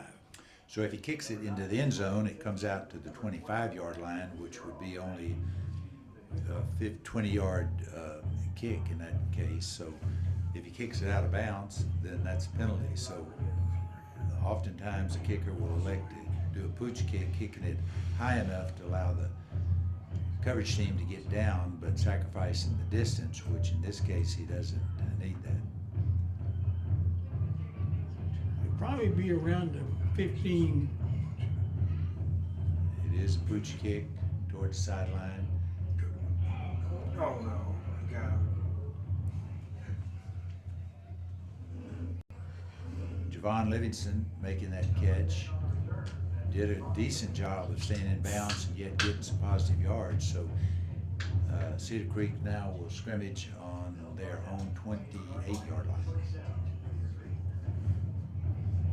Which really the penalty didn't hurt them that much.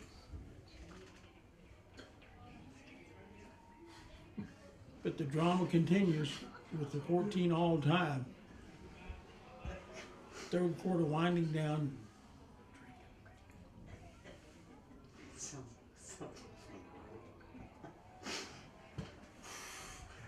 Mohegan carrying that ball, being stopped for little or no gain, maybe a yard, bringing up 2nd and 9. Clock's running 2 minutes and 45 seconds. Left in his third quarter.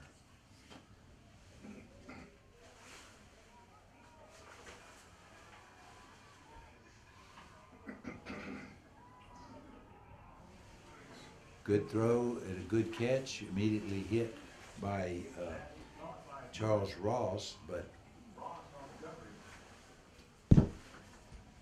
Pruitt came up with a good look-in route, made a nice catch, hit immediately by Ross. Is Ross gone both ways? Ross is playing both ways. Good athlete.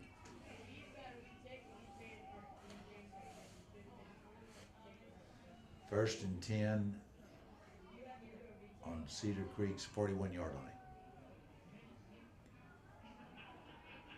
Mohegan on a straight ahead power play. Brought down by Eric Millette, who's back in the game but has his right ankle heavily taped, and he's favoring it, but he's still making tackles. A minute and 40 seconds left in this third quarter.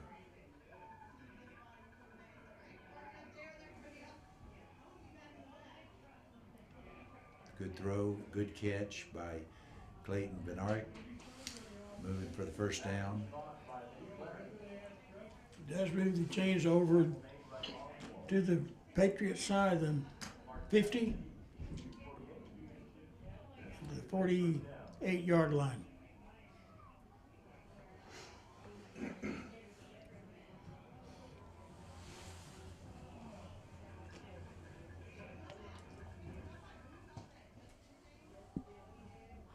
Mohegan breaking loose, moving for a first down. All of a sudden, the Eagle offense is moving the ball up the middle. They'll scrimmage on the 37-yard line.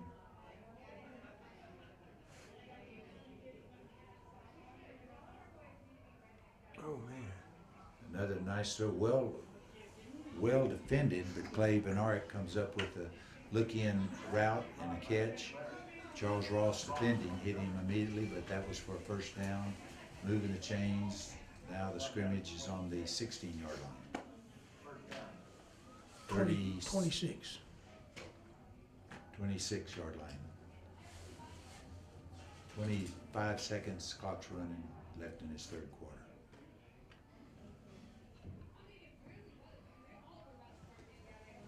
Good defensive play there by the middle of the Patriot defensive line. Mohegan, the ball carrier, stopped for little or no gain. 1-yard line, 2nd and 10, 2nd and 9.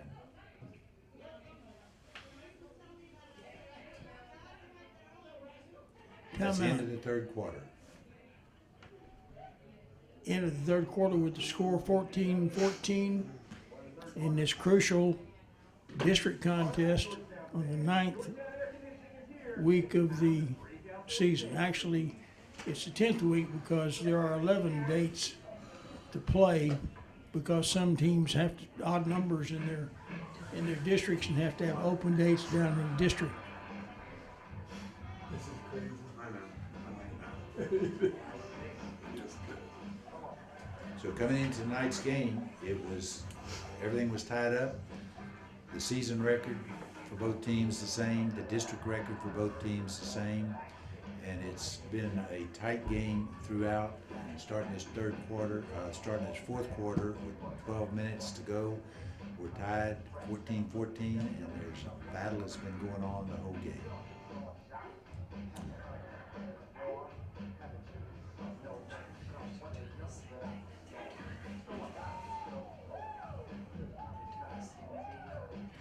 You know, in a close game like this, defensive predominating, it's really a lot of physical plays are going on every play. So each team is being stressed with their physical conditioning, their physical strength, and it's just a battle.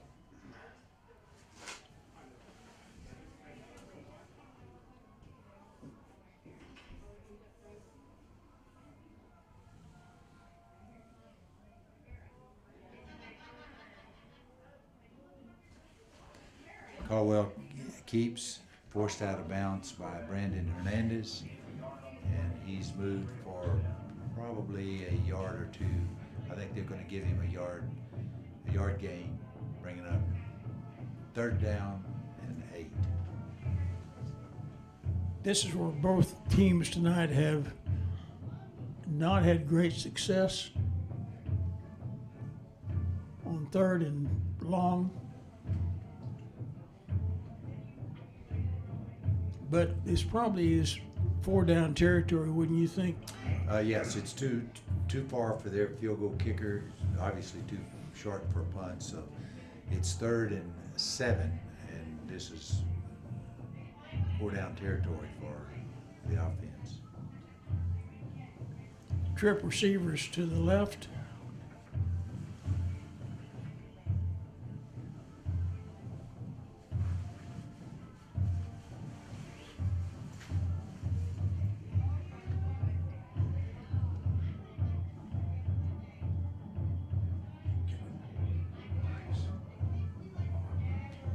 Blitz was coming in from both sides, forcing Tim Caldwell just to throw that ball out of bounds. Brandon Hernandez was probably getting the most pressure on him, but he had it coming from both directions. Did you see a receiver over in that area?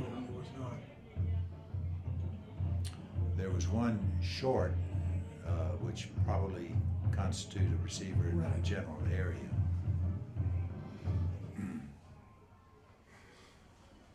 Fourth and 7.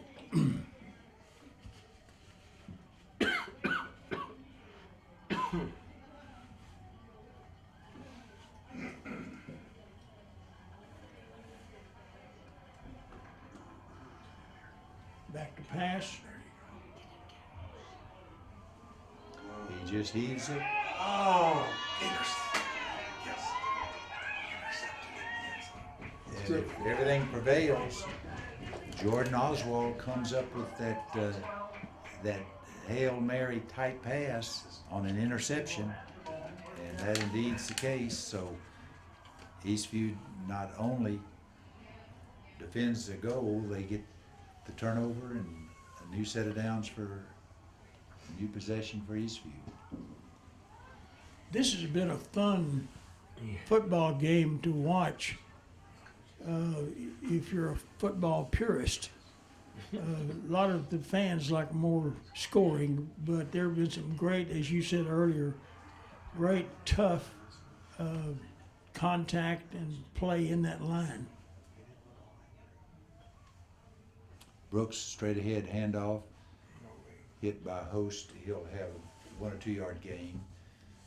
But yes, every play has been a very physical one, Dr. Farney, as you're pointing out, and it is a very technical game when you get down to a defensive battle, and it's 14-14 in the 3rd quarter, as this game is. Have you seen Amari and Brooks tonight on the field? Yeah, Brooks is carrying it right there, Yeah, good. and he's coming up with a little bit of limp.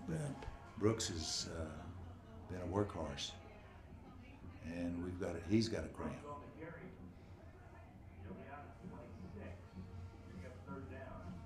Flags are absolutely limp. There's hardly any breeze at all. And would you say the temperature is probably 52, 53 by now? Right. And Quentin Jackson comes in for Brooks, who was having a leg cramp. Charles Ross on that jet sweep. Didn't go anywhere, but we do have a bunch of flags coming in, so we'll see what the call is. It's third down play, so we'll see. Georgetown.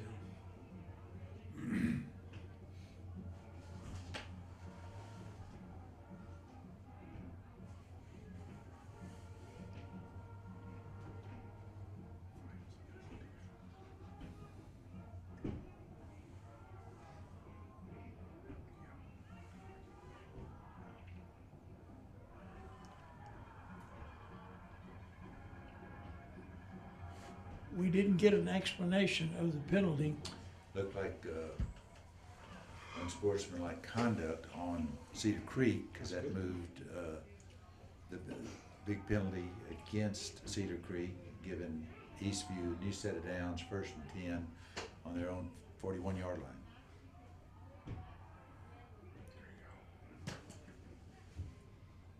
Good 4-yard gain.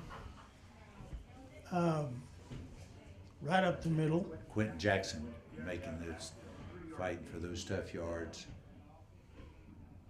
Balled out to the 44, 41. No, it's 44.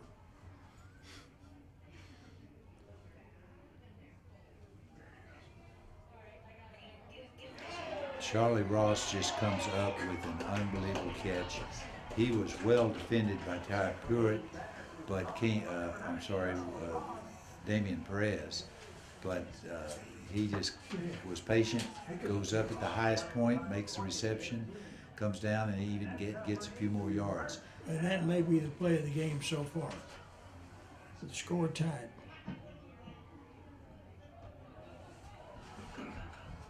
Jackson making another nice run. Came off tackle, but worked his way to the outside, went down the sideline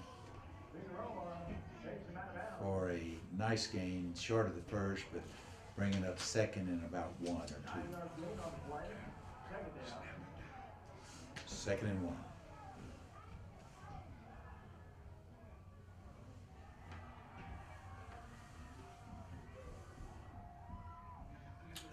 Looks like Cedar Creek called that timeout. Right. If they did, that would leave them to. Yeah, you're right. Cedar Creek called timeout, so both teams have 2 timeouts left. And that may become a big factor as this game comes down toward the end. Big play, big catch, nice throw, big catch by Charles Ross, who's had a tremendous night receiving and playing defense. That's right.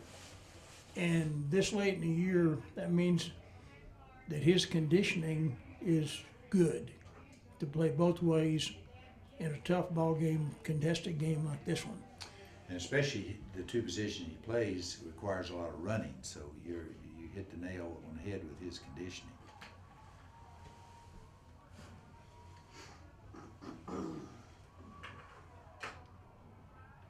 Hand off to Brooks, straight up Good run. and inside the 5. Jace Petty continues to be the quarterback for Eastview, operating this offense. Brooks again called upon. He's fighting down into the end zone, and that, unless there's a penalty, Touchdown. that's a touchdown. So Eastview went to the ground, lost the starting quarterback. Jace Petty comes in, makes a good operation of running the offense. Fed it to Brooks repeatedly. He gets in the end zone. 20-14. Eastview's up with one after it coming.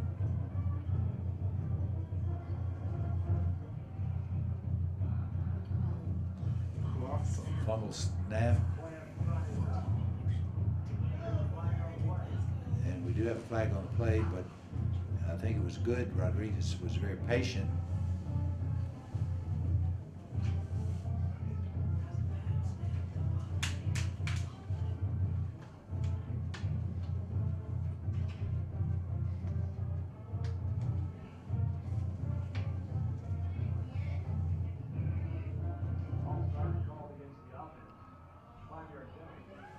Offsides on the offense. So we'll try to kick her again. Cooper Namkin, the holder, did a good job of getting the last one down.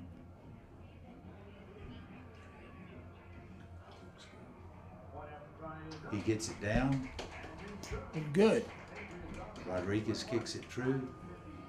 Eastview goes up 21-14. 9 minutes, 57 seconds left in this game.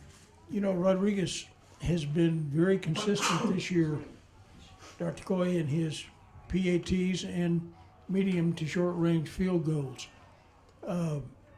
He's a very valuable part of this football team. Well, and as you mentioned before, in a point after or field goal, there's so many other elements that go into it, and in this case, Cooper Namkin did a great job of getting the ball fielded and getting it down, and at the same time, Rodriguez did a good job of being patient and letting him get the ball down before he did his kick, and all that's possible because the line is holding them out during this extra time where the holder and the kicker are working things out. So, complete team effort.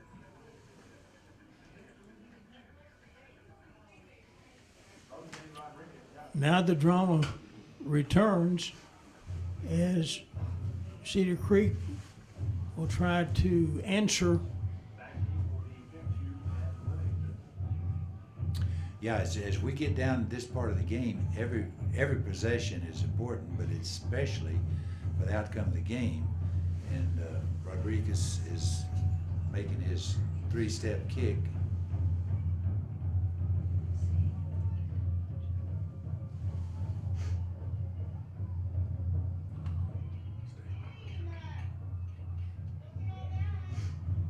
They just couldn't find a handle on him. Javon Livingston did a good job. Fumbled the kickoff, this squirrely kick as it was coming at him, but he picked it up and got a good 10-yard return on it. All the way out to about the 37, 38-yard line.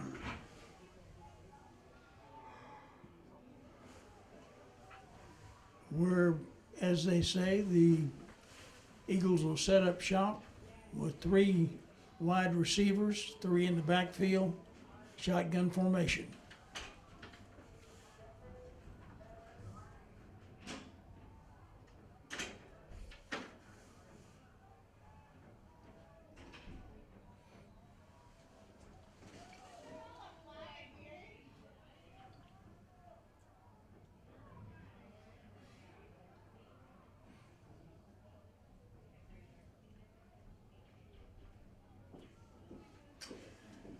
Cedar Creek, for whatever reason, they wanted to call timeout to get things worked out before they start this offensive possession. That leaves Cedar Creek with 1 timeout. Eastview has 2. Patriots lead 21-14, 9 minutes, 48 seconds left in the game. Use of that timeout may be important, but it may have a bearing on the rest of the game. Yeah, in a tight game like this, you certainly would want to have as many of your timeouts as the game gets in the later stages.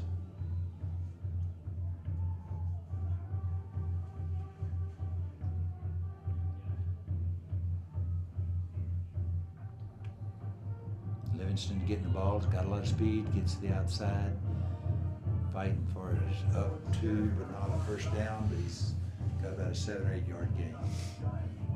Depending on where it's marked, it's going to be a second and very short. Looks like 2.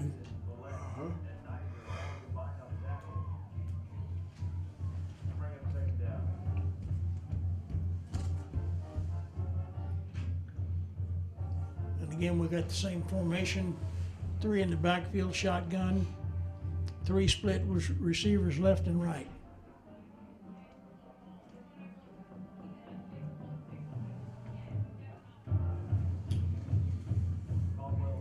The intended receiver was Ty Pruitt. The ball was actually out of bounds, so Caldwell threw that ball a little short and a little low. 3rd and 2 now. clock stopped with 9 minutes, 2 seconds left in the game.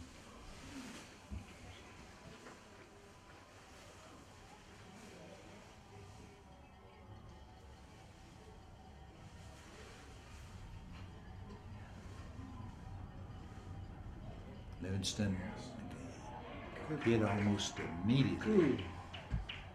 Good read by Thomas Thornburg as he stepped up in that gap, met Livingston, and then Eastview defense finished him off, bringing up a 4th down, a punting situation.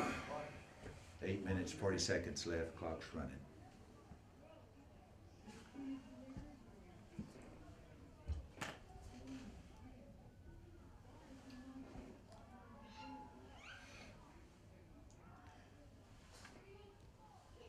Oh no. Oh, Attempted Good field play. ball Good was play. Defense. started out on a rugby punt. He kept it.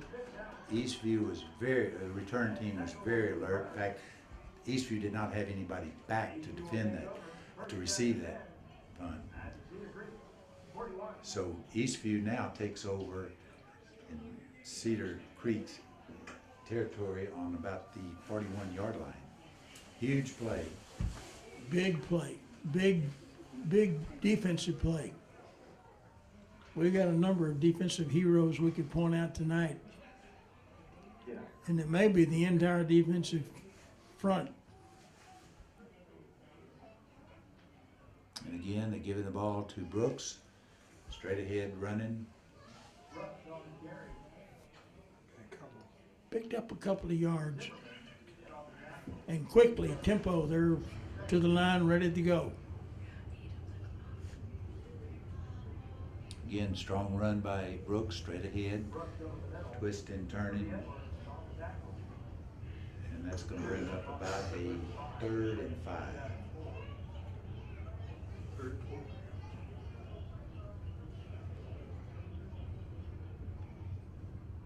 Oh no. Brooks is going to lose yards on that play. The defensive ends for Cedar Creek are coming across, penetrating into the backfield. They're not playing laterally along the line of scrimmage. So that play got tacked for about a 4 or 5 yard loss. You're going for it. But not. So Eastview sends their punt team out. Charles Ross again, the punter. With the clock under 7 minutes, this is a good tactic to pin. Turned out to be a great punt. Yes. Yeah, bad snap. Killed it on a bad snap, kicked it low, but it hit and sort of died on the 11-yard line. Good effort by the kick coverage team to be down there, not allow any return. The way this game is being played, Dr. Coy, this is kind of now or never for Cedar Creek. Well, it's 6 minutes, 50 seconds left, and it's been a defensive game, so yes, this is a critical possession for Cedar Creek and a critical defense for Eastview.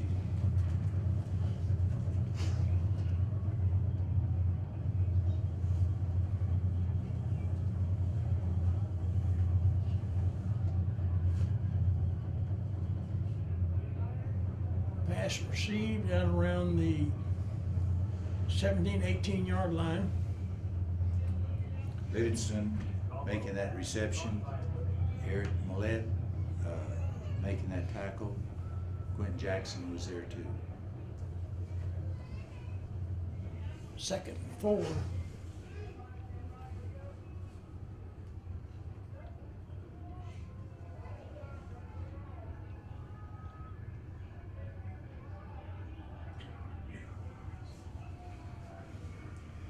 Mohegan on a straight ahead handoff. Got about one, maybe two, bringing up a 3rd and 3 situation. Ball is on Cedar Creek's 19. Big play.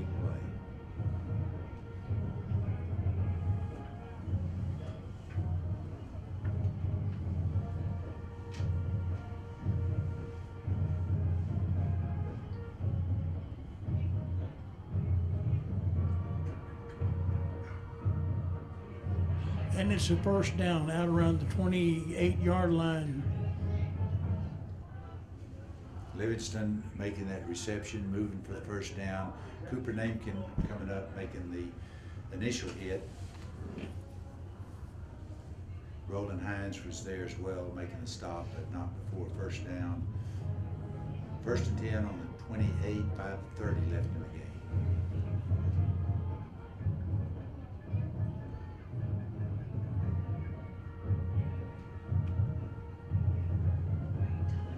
Quick throw to the outside to Logan Williams, to correction to Ty Pruitt. Gonna bring up a 2nd and 4.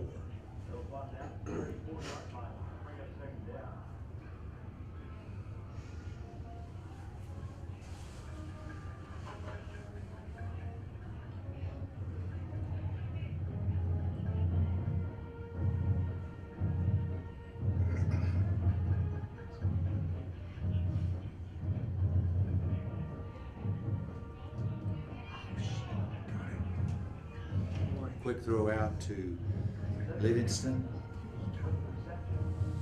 Hit by Eric Millette, who's favoring significantly his right ankle that he had left the game far earlier in the game. 3rd and 4 again for the Eagles.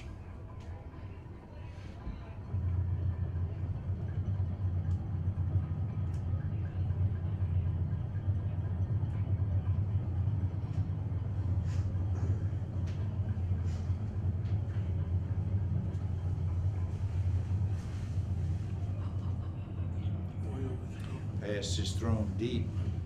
Intended receiver was Clay Ballard, but that was thrown deep and really well covered, well defended. 4th and 4, I have a feeling that, no, they're going to punt the ball. I started to say I have a feeling they're going to go for it, but there's 4:26 remaining in the game, trailing 7 points.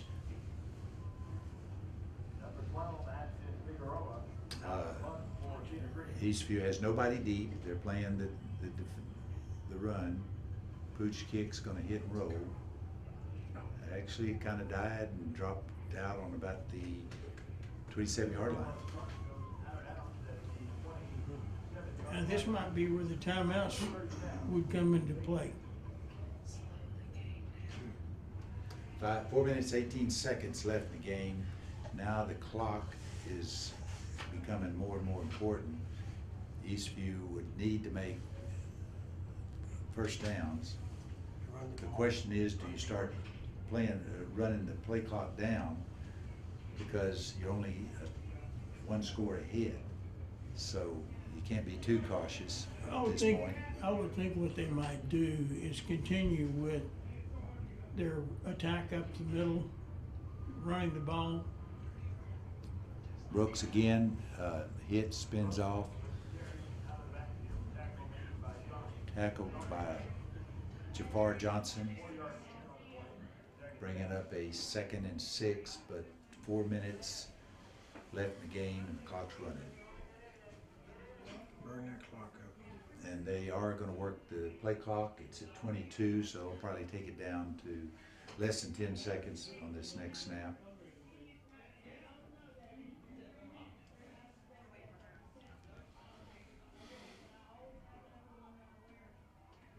Another handoff to Brooks, and he found a little crease. Good fighting for tough yards. He has a first down, and that is a huge first down. That gives him a new set of downs. The clock is 3 minutes, 30 seconds. They're gonna take the the play clock down to 10 seconds, so that will be about 3 minutes when they snap the ball. Brooks is a tough runner. He keeps his legs moving, his knees are churning pretty high, and he's hard to bring down.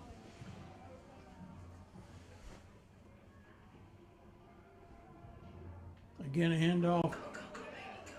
You gotta stay in bounds, stay in bounds. Good job. He's very smart runner. Found that crease to the outside. We do have a flag on the penalty. It's gonna stop the clock at 2 minutes and 58 seconds. We'll see what referee Ruben Dees says, but Brooks did a good job. Saw the opening to the outside, got in it. Looks like Eastview's moving backwards, so it may be against the Patriots.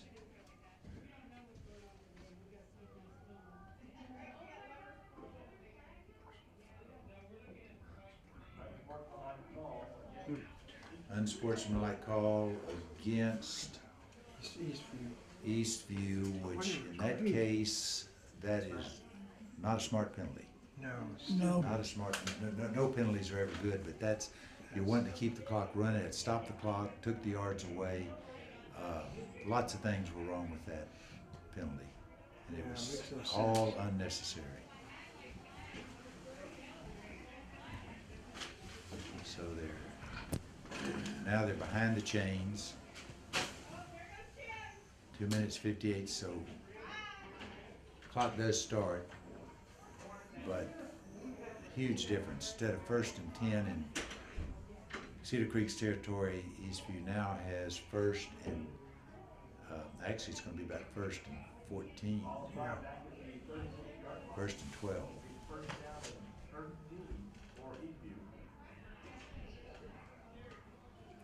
Fighting for yards, trying to get.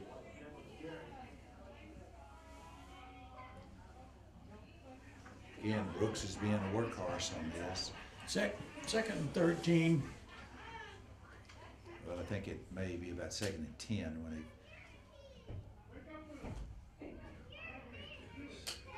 So again, that 2nd and penalty 10. really put them behind the chains. It took away a nice run into Cedar Creek territory, but it was there, so you got to play with it. And it looks like Cedar, the timeout's been called. Official timeout. Officials are going to try to figure it out. We got to figure out, wait for Ruben D's call, and he's consulting with the head linesman, Brian Drummond.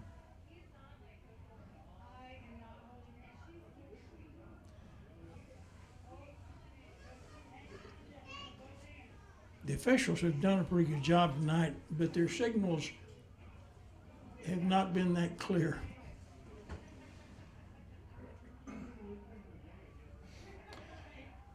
Referee Dees is consulting with John Edwards, head coach for Cedar Creek.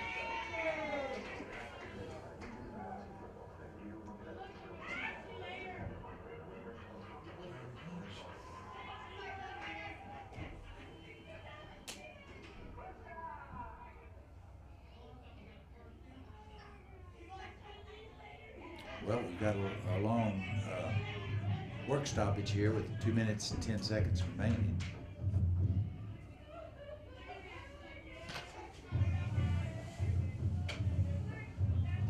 Can't figure out what the delay is. It doesn't look like any penalties have been marked off. Call the Eastview coach out.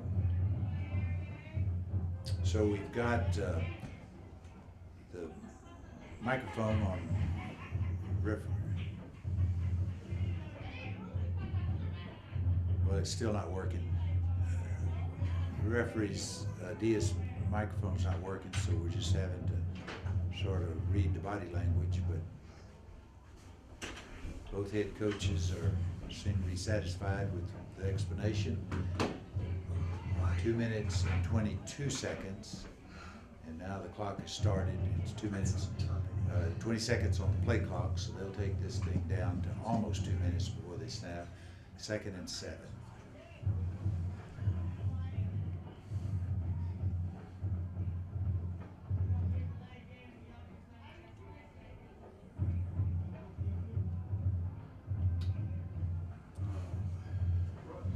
Brooks again, the ball carrier, hit almost immediately, but he fought for 2 extra yards, bringing up. And Cedar Creek has just used their last timeout. so a minute and 55 seconds left in the game, clock stopped, no more timeouts for Cedar Creek. It's 3rd and 7. I think it's gonna be less than that, 3rd and 5, 3rd and 4. If Eastview makes the first down, that's the ball game. If they don't, then it's still up. Cedar Creek has a chance. Slim. But one thing for sure, this game has been an every play fight, very physical game, low scoring, 21-14 right now, but very much prominent with both defenses.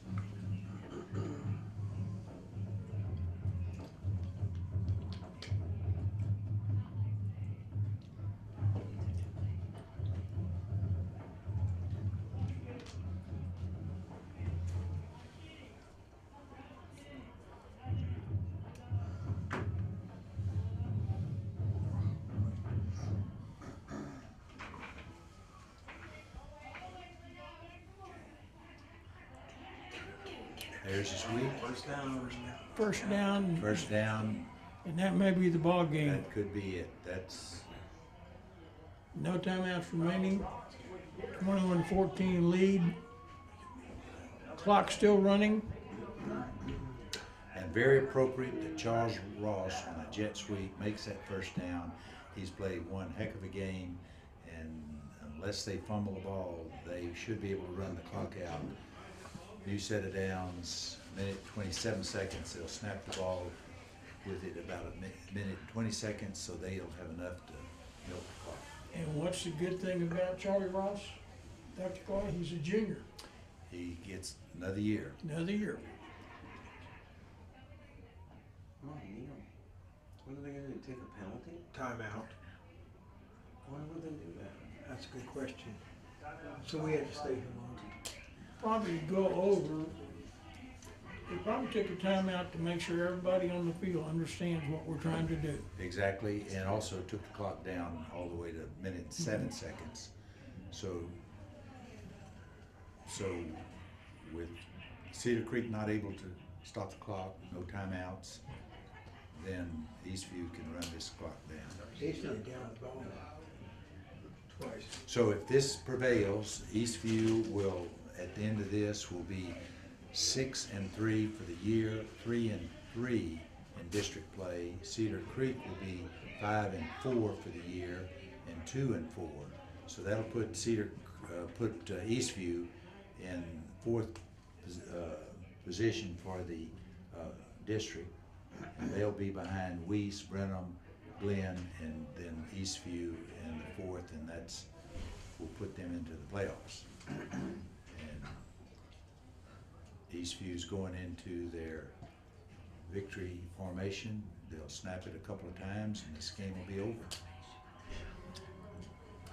I'm proud for Coach Fekosh's first year at Eastview to get his team into the playoffs.